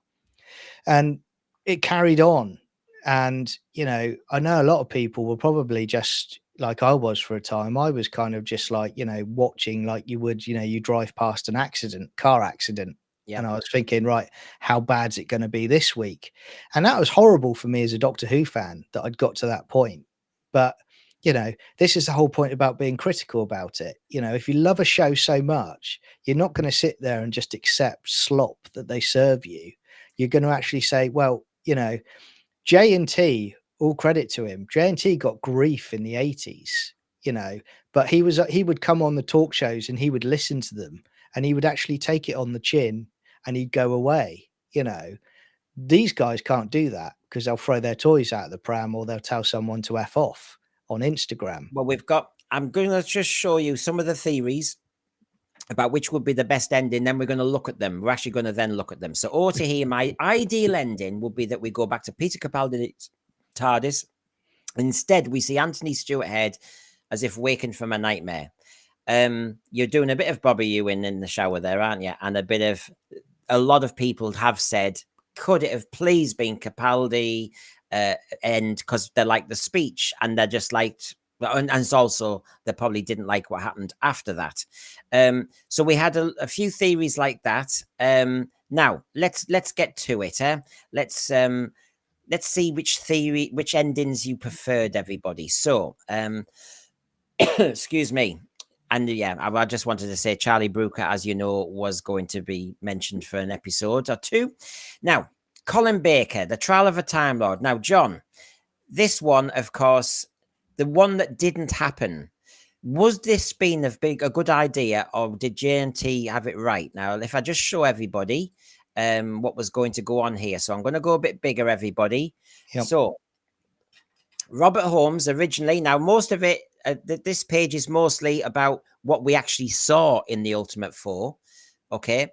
The Time Lords were really corrupt. The Valeyards conspiring to get the Doctor's future regenerations, blah, blah, blah. Now, so that's the usual. Yeah. But then we get to this point. Eric Saver took over the reins and strove to complete the final episode from Robert Holmes's notes. The plan had been for the Master to rescue the Doctor from the quicksand, which, as you know, didn't happen. An unlikely hero, perhaps. But he had a good reason for wanting to keep the Doctor alive. He hoped that the Valeyard and the Doctor would destroy each other and expose the corruption on Gallifrey, killing two birds with one stone. Popplerick, because that made no sense to me. He was just kind of a plaything in the Matrix, wasn't he? Would then have led the Doctor into a trap, having been baited by an illusory meld generated by the Matrix. At which point, Popplerick would have been unmasked as J.J. Chambers, who in turn would have been revealed to be the Valeyard. Well, we got that, didn't we? Yeah. Robert Holmes's idea, therefore, was for the Valeyard to hold the Time Lords to ransom and force them to grant him the Doctor's remaining lives. Now, just as we get there, Episode 14 would have ended with the Doctor bluffing his way into the Valeyard's TARDIS and the Valeyard opening the time vent, causing them both to plunge into a time eddy. The Master would then have sealed the vent, saving the universe, but leaving the Doctor and the Valeyard trapped for all eternity. Now, are you glad we missed that? Was J&T right? Because the rumors are that we're going to get something like that this time. It's the Reichenbach Falls. It's the Sherlock Holmes Moriarty, isn't it? Both falling into the Matrix. What do you reckon, John?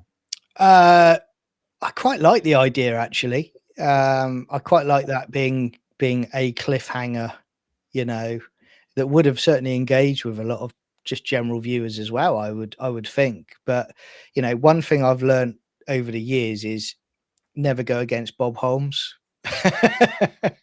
Yeah. I mean, the guy's the king.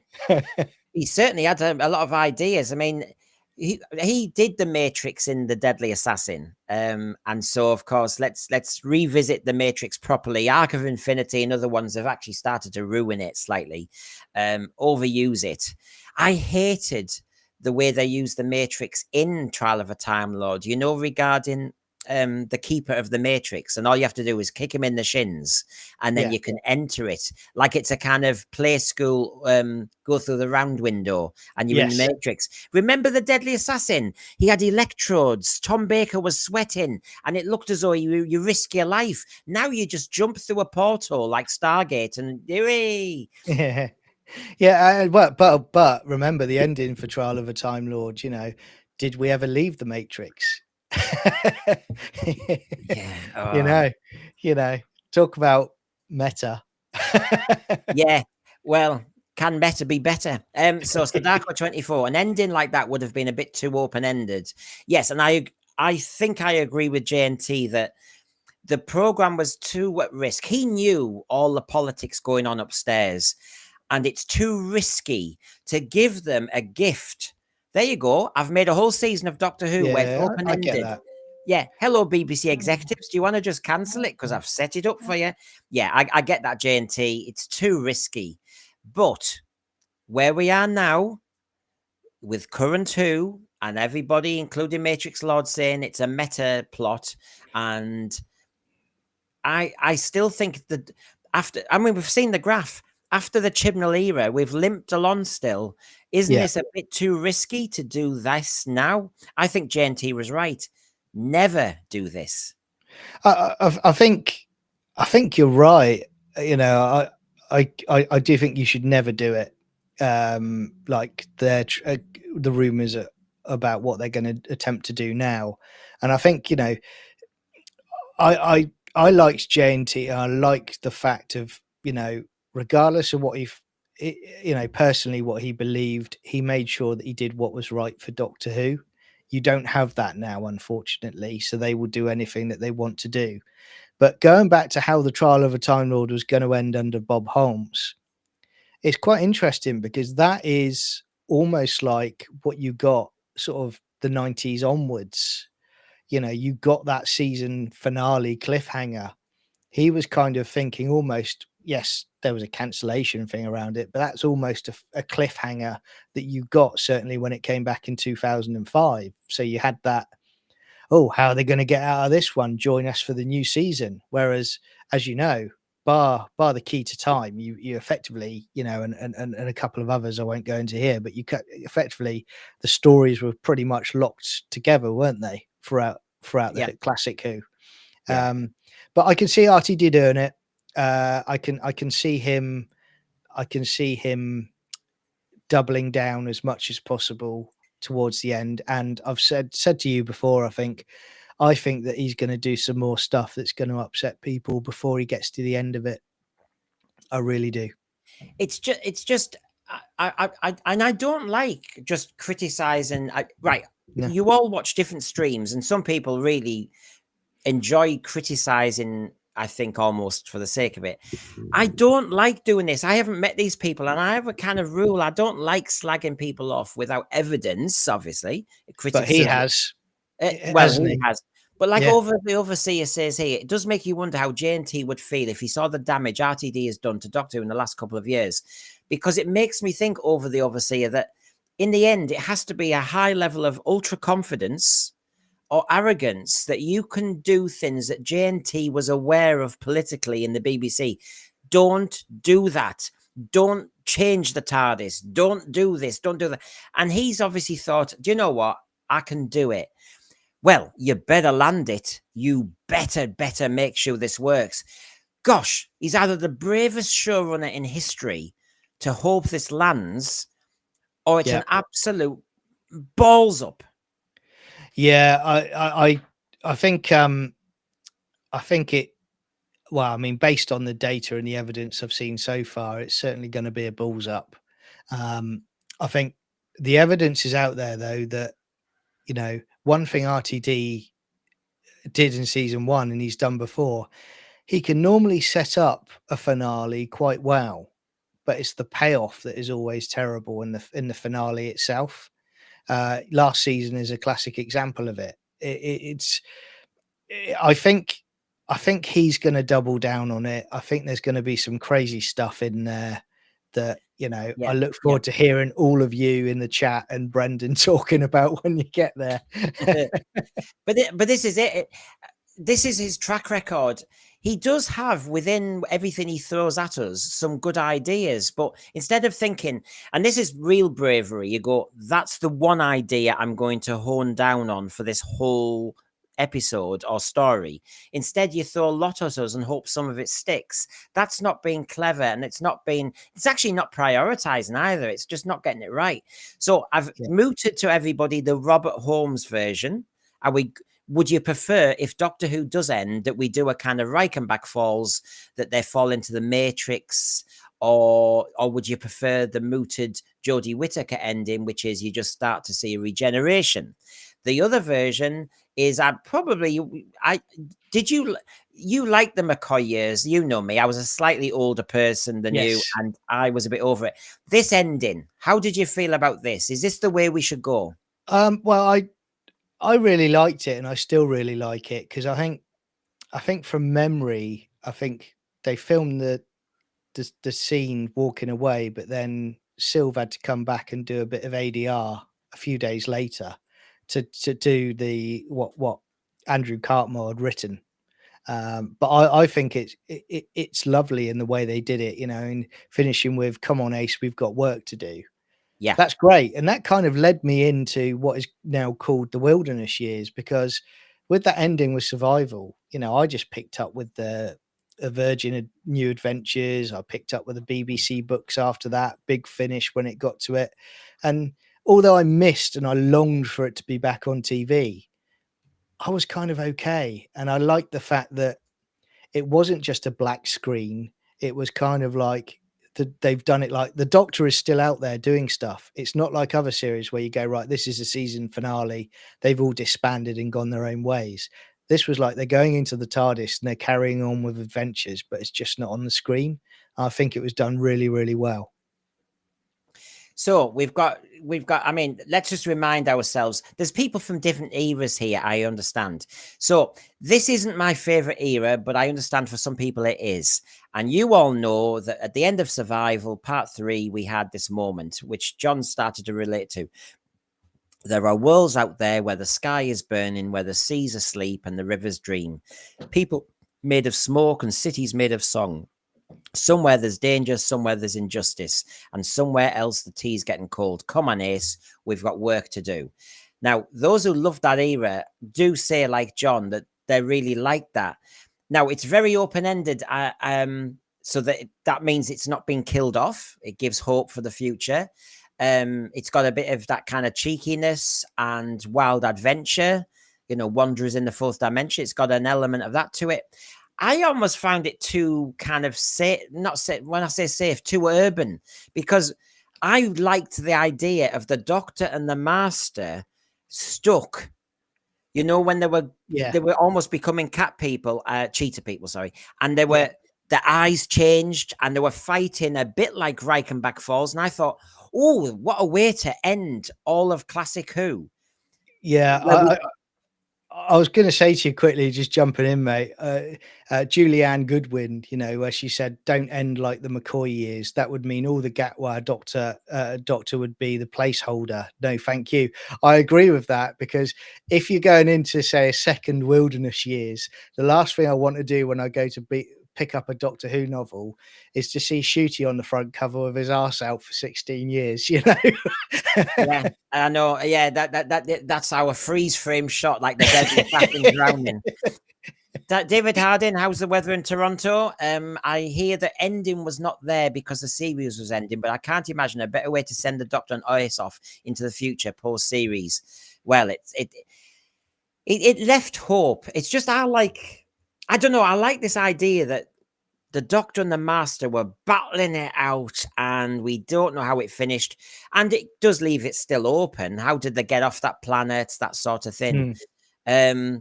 So yeah, that's one thing. And a nice little speech at the end. Yeah, I mean, that's one version. Lovely. Is that what people would like? Because, some people are saying, I want the show finished. So how would you like it to be tied up is what I'm saying. So now it would be Come on, Belinda. Somewhere out there's a nightclub. Come on, we've got twerking to do. Yes. Out there's many more men. I've got to keep nightclubbing. With like a 80s 90s sort of dance beat playing in the background subtly as they climb into the TARDIS. Yeah, that'll work.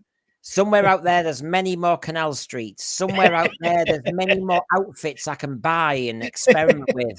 Somewhere out there's more fetishes to kind of mention to the kiddies. Come on, in my TV Belinda. program. I've got to get my pants off. Yeah. Somewhere out there's Rogue. You know, I mean, honestly, it could be disaster. Michael Nemo, good to see you. I wondered where you were. I haven't seen you for ages. Super chat, thank you very much. And I do mean it. I don't know how other streamers talk about this. I mean it when I say it. I'm going to reboot Queer as Folk and add mostly heteros, overt conservative values, fantasy sci-fi elements, and berate anyone that doesn't like it. Oh, that would be unacceptable, wouldn't it? Oh, the outcry for that from that. Oh, blimey. Well, thanks for that. I mean, oh God, well, he's going to do another Queer as Folk now, isn't he? A version of, isn't he? It looks like. While he's not doing Doctor Who, Matrix Lord. Back on. Matrix Lord. How do you solve this one? How come RTD's done another series on Channel 4? I thought he had Doctor Who to deal with. What's going on? I thought RTD was loved by Disney. That's the rumor. That you're saying, well, why is he doing a Channel 4 series? He hasn't got time, surely. Yeah. I think you think like I do, that the fact he's going off to do a new series it leads to either it's been rested for a while or he's been given the push and they're going to carry on without him. But then if that was the option, they carry on without him, sadly it'll be Moffat. Can I just say, John, for a second, and when I'm saying it to John, I'm saying it to the thread as well, as part of our think tank. Right. A lot of us Doctor Who fans also like Blake 7. Now, if you've not seen the end of Blake 7, you need to cut out for a second because I'm going to say it. So I can see in the thread, people are saying, well, you could end Doctor Who open-ended. And open-ended, I think, is the most popular thing to say. Blake 7, are you ready, everyone? Come back in a minute. Blake 7 did not end open-ended, did it? So it killed the chance of a return really off, didn't it? Do you think it would have been a better idea to leave it open-ended? I mean, again, spoilers, but I could certainly sign off on Capaldi standing over the non-responsive body of Ncuti and laughing. I sign off on that any day of the week.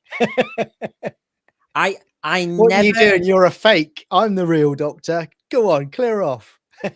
I do respect everybody's era because I know you have a favorite Doctor, you have a least favorite Doctor, and they're all part of it. So you just go with it. But I have got to that point now where I think there's been such a mess done that you actually need to erase certain bits of eras. Yeah. And the Capaldi era, which we're going to come to in a minute, is one of the neat spots when you could do that. David Harding, without an ending to the classic series like that, the book series that followed would have been very different. Very true. Very true. It was left so open that everybody could have a nibble at what's possible. So, yes. Paul Mabley, though, good to see you. I hate that speech. It's so pretentious, and it was really obviously dubbed on. Yeah, the dubbing bothered me. It was the dubbing that bothered me. I love it. I love it. You know. So that was obviously of its time, 1989, open-ended, and not like the end of Blake 7. But this is the one that people tell me, John, is where they really think the show ended and should now go back to, and everything after this was erased. Yep, that's where I am with it. Funnily enough, every time I watch this, because I enjoy this episode, I literally, as soon as we get to this bit, I turn off. And I'm like, right, that's it. I'm done. That's my closure. You know, it needs to go back to that because, you know, yes, I will admit that the figures were going down under Capaldi, but it was Doctor Who.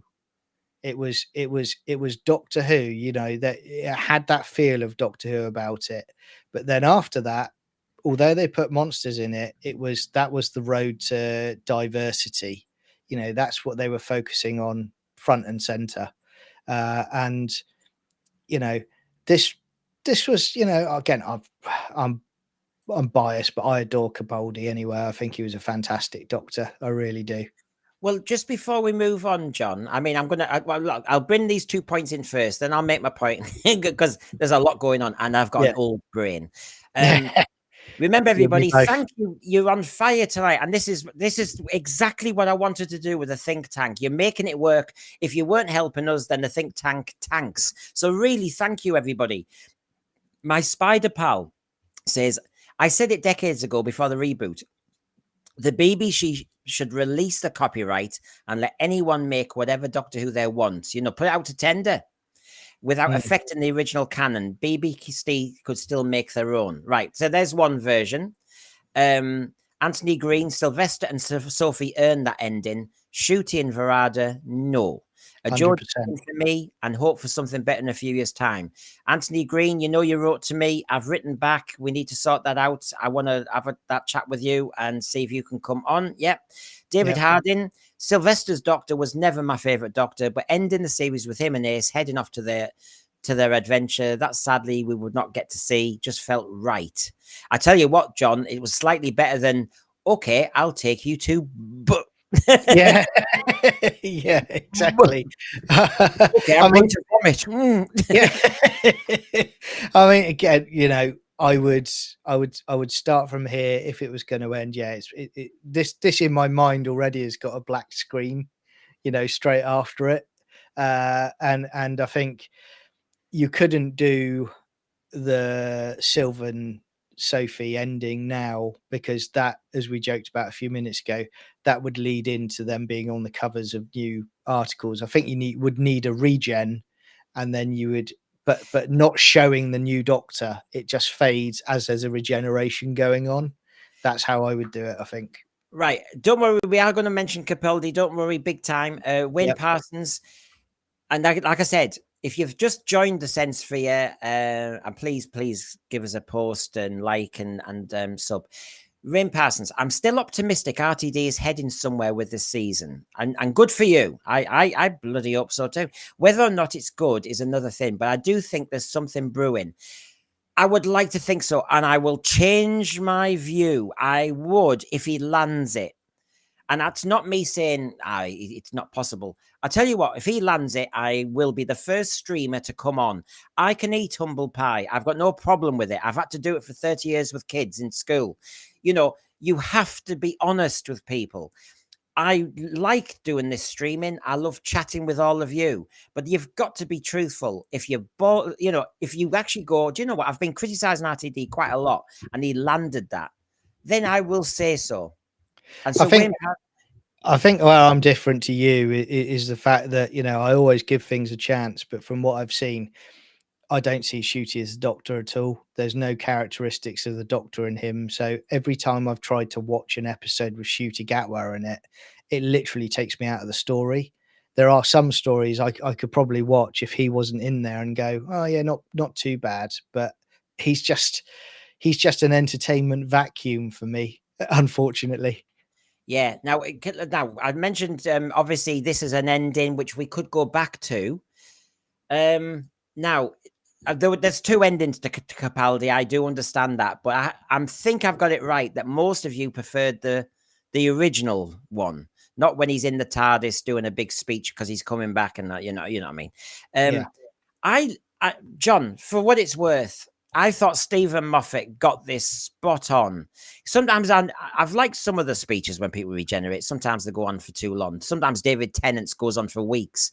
But Yeah. this one, you know, I'm going to say goodbye to everybody on the planet. But this one, oh, I'm not a doctor. I am the Doctor, the original, you might say. And then the Cybermen goes, I couldn't give a stuff. Blast him again. So clinical. And then Doctor, let it go. Time enough. Pities there's no stars. I hope there be stars. Do you know what? It's not even a speech.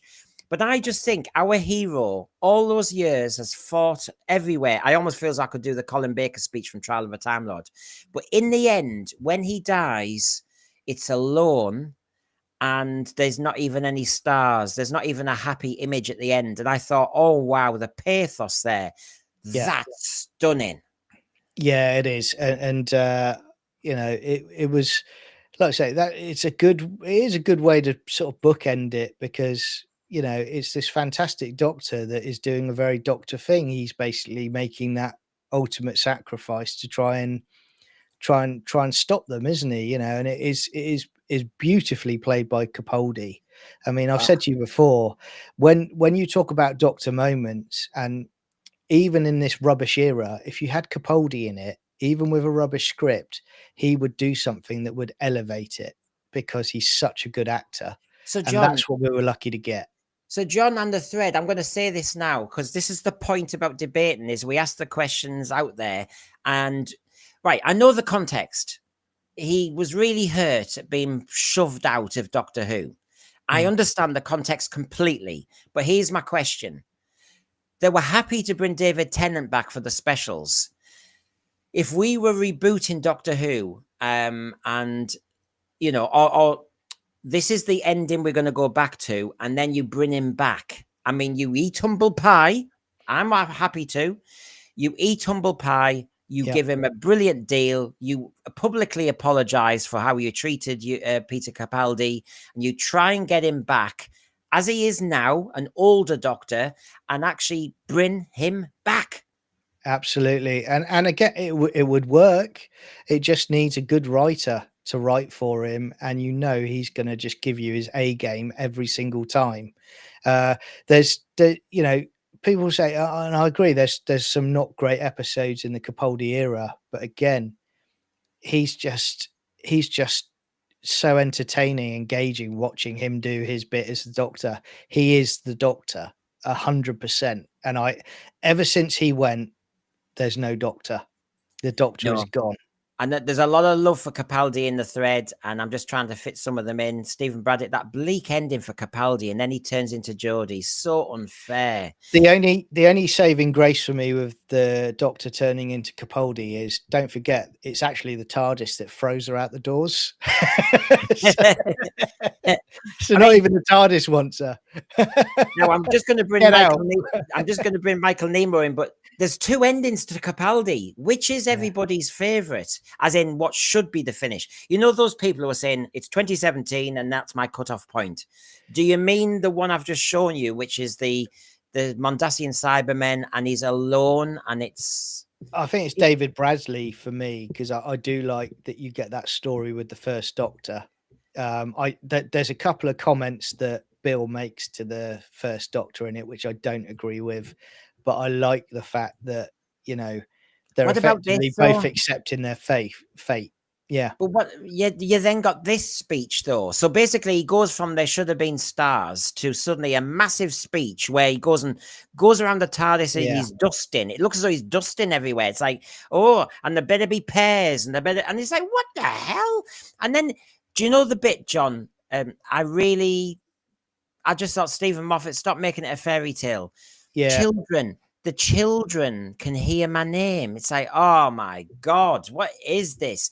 And so the version I would have preferred is he's dying, there's nobody there. It seems so ironic and sad that somebody who saved the universe multiple times is on his own when he dies.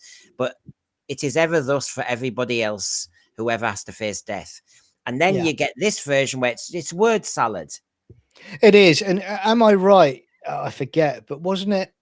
Um, it was a lot of it was written in for, you know, a kid that he'd met, a young fan. Was it? Is that right? I think some of it. I'm sure there was some element to it. I may be wrong, but Oh, now I that's what feel I bad. recall.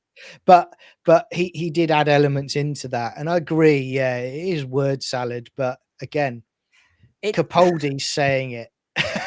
But I know, but I do like him on his knees with the regeneration energy, you see, and I do like him well, in the Arctic and the snow, and it works well.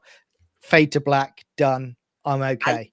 Right, there's a lot of. I thought the speech went repetitive. In fact, it would. Stephen Moffat's, to show I've got balance. I've thought word for word the Matt Smith regeneration speech was beautiful, very insightful, very clever, Yeah. very powerful. The word salad one, I think, went all over the shop. What a shame. But I did like the last bit. Doctor, I let you go. Exactly that. And he was telling me to let it go. And I followed the doctor's advice. I let it go. It could have lots of meanings, like your new pants. Michael Nemo, thank you very much. You're a very generous chappy, but you'll have to write to me. Where the hell have you been? Have you been on holiday? End current Who, where one of the Doctor's enemies force him into a fob watch, thinking he's human, but incarcerated in jail somewhere in Earth's past. John, does that? I'm going to have to read that again while you try and help me. What does Current Who, one of the Doctor's enemies forces him into a fob watch, thinking he's human, but incarcerated in jail somewhere in Earth's past? Is this like a America? Yeah, again, I'm not sure I want that, because I think we've seen a few times of the Doctor being in prison.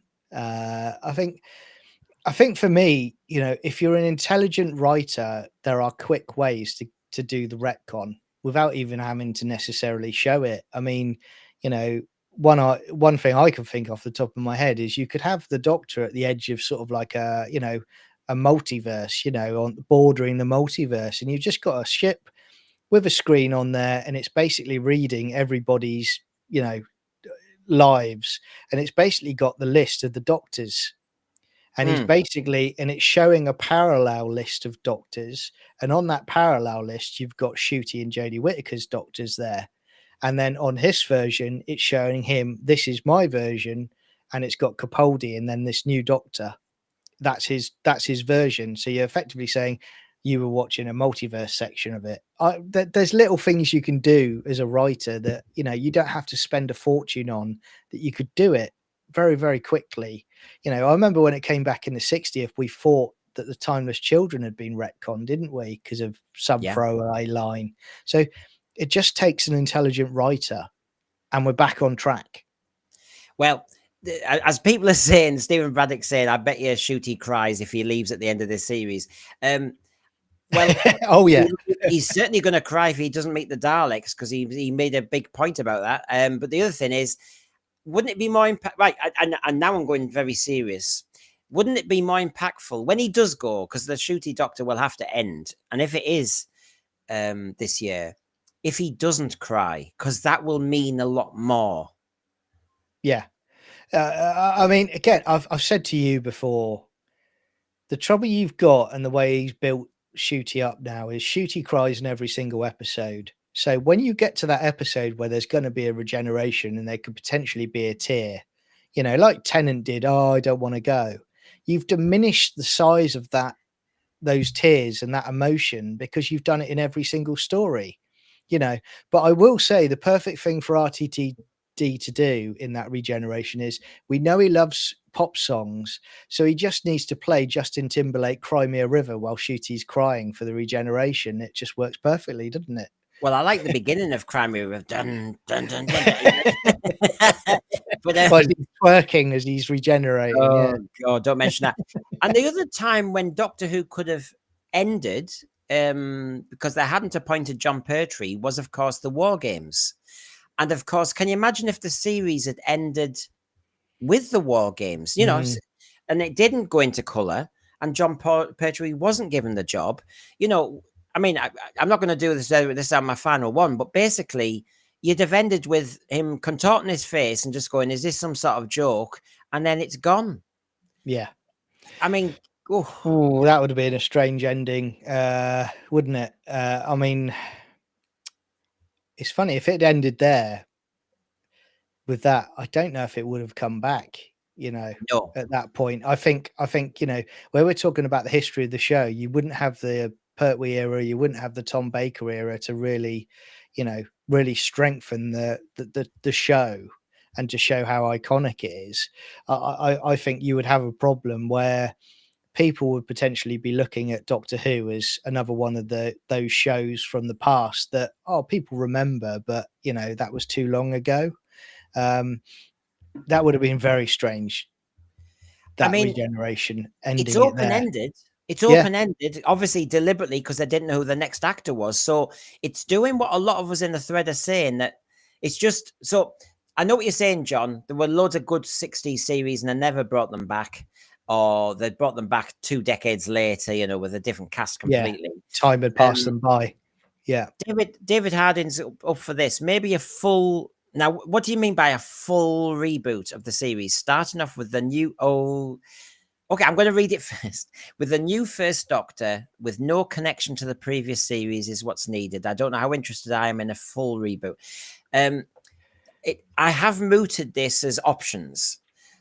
It's just I don't know whether, and like I said, you've had lots of different Poirots, you've had lots of different Miss Marples, and I could go on with lots of other examples, and Sherlock Holmes. So how come and James Bond? So how come we can't cope with a new First Doctor?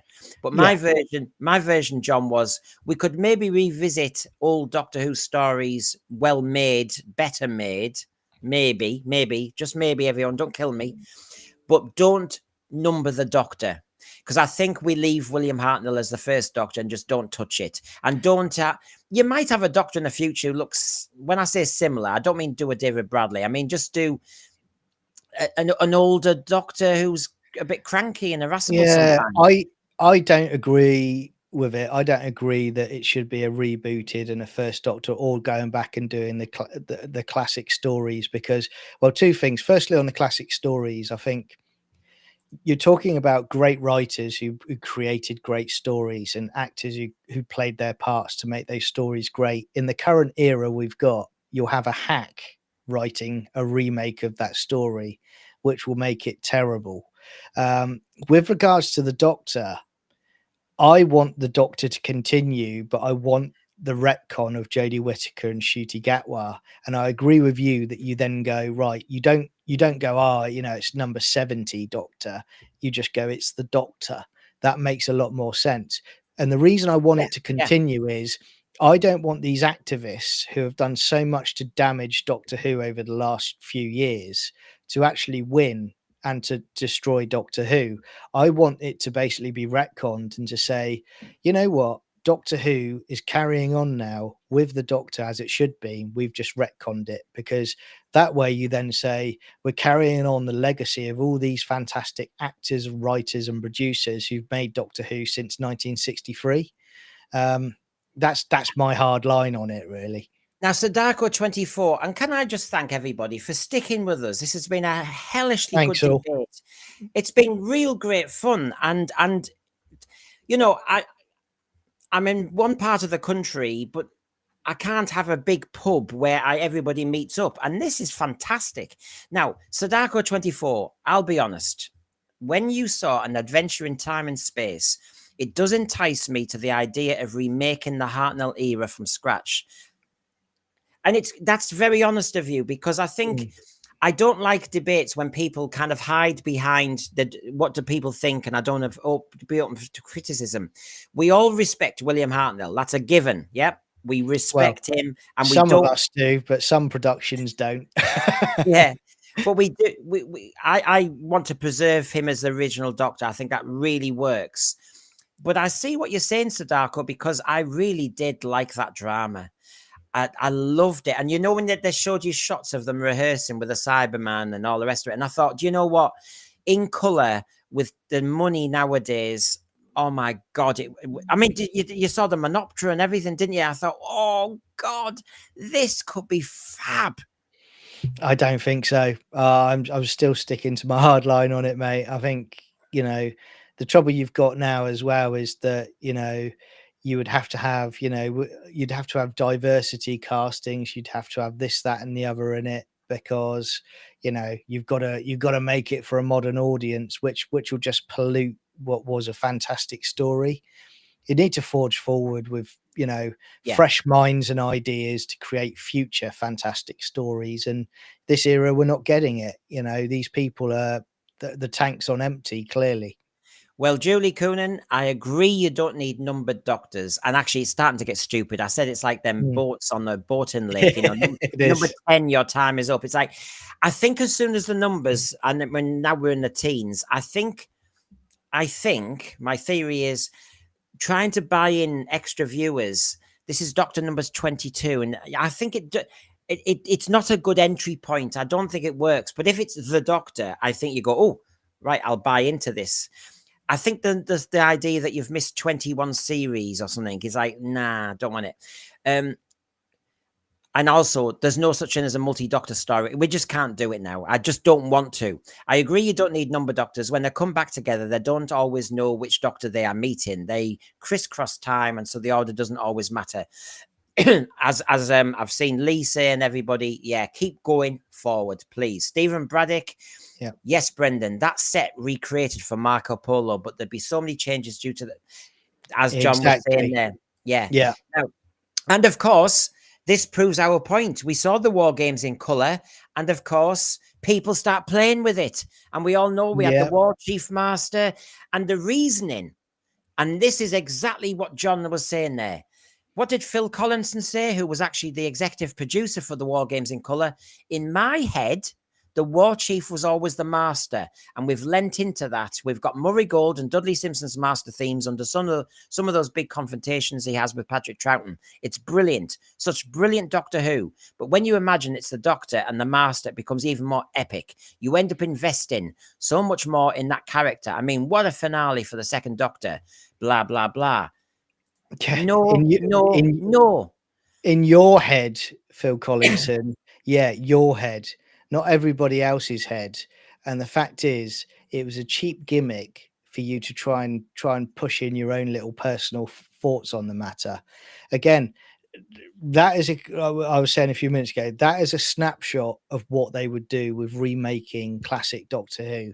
If they can do that in one story like they've done, or the hash they made of the Daleks in color, I shudder to think what they would do, with a Marco Polo or an Aztecs. It's making me feel nauseous just thinking about it. We'd have Aztecs, we'd have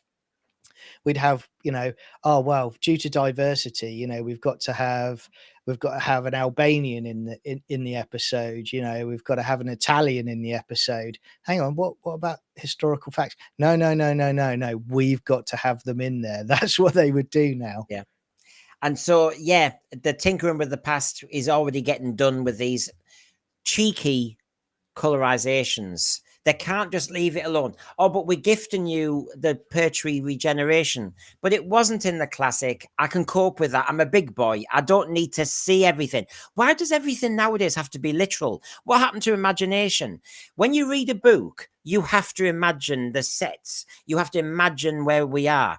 If you keep making everything literal, if it's not seen, it's not there. Yeah. If the representation's not there, it does not exist. Stop it. There's no such thing as imagination. We turn into sheep. Yeah. And, I was on one of my recordings on a movie a few weeks ago, and we got talking about Star Wars, and they were, it came up about the fact, in the original Star Wars movie, Obi-Wan tells Luke, before the dark times, before the Empire, oh, you served with my father in the Clone Wars. Now, you had that imagination in your head for decades, thinking about, oh, what were the Clone Wars? What was it like? Oh, absolutely brilliant. Then you got a movie about the Clone Wars, and it was anywhere near as good as your own imagination. So that's the trouble with these people now. They're filling in the gaps that people don't want filled in. Or they call them big finish gaps. Yeah. Unnecessary. Gaps are there for a reason. Right. And finally, David Harden, I didn't need to see the Doctor's full regeneration either. They're just messing around. Yep. They butchered, because they had to, a 10-part serial, and they took loads of stuff out because they needed to make new material. I didn't ask for it. I have not been tweeting about it. That was just fan fiction nonsense. Now, what hasn't been nonsense is you have been amazing tonight, everybody in the thread. Draw, guys. Thanks. This is only our second think tank. Please tell us if it works. Please give us new topics. Remember, And please rejoin us again Thursday Think Tank next week. Obviously, I'm trying to do content every day. There's the Doctor Who Detox tomorrow at 1 p.m. when we're looking at Doctor Who in the movies. The Aussies have got a lot to say because they've seen it in the cinema more than we have. So you might be going, all right, you mean like the finale of season 2? Do you mean like Peter Cushing? They mean more as well. And of course, good old Doctor Who, when it does a homage to something, like Gothic horror, the Thing becomes Seeds of Doom. So that's tomorrow at 1 p.m. Detox.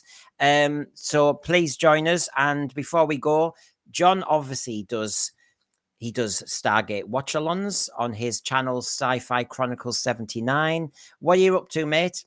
Yeah, so just finishing off some movie reviews of edits for Highlander we've done, and Galaxy Quest, which was good fun, and we've got a marathon Stargate live watch along on Sunday, which is 3 episodes. So there's 3 of us on there, but you can come in and watch it in our Discord live in real time with us. Doesn't cost you anything.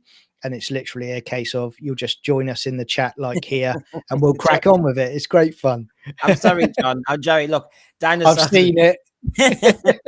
Yeah, I do. I'm part converted, everybody. Yeah. It's Brendan's fault. He converts me for the shows and I managed to break free for the rest of the week. Yeah, deleted. Oh no, look, everybody, thank you and have a good rest of the day, and hopefully see you tomorrow. I don't take anything for granted in this world, but it's been pleasant and brilliant. Thank you, John, of course, for your time. You're welcome. And, you never know if they write to us, everybody. We might do it next week, same time. You just don't know. Yeah, get your pens out. Bye, everybody. Please write to us and please subscribe and give us a like before you leave us. Bye. See ya.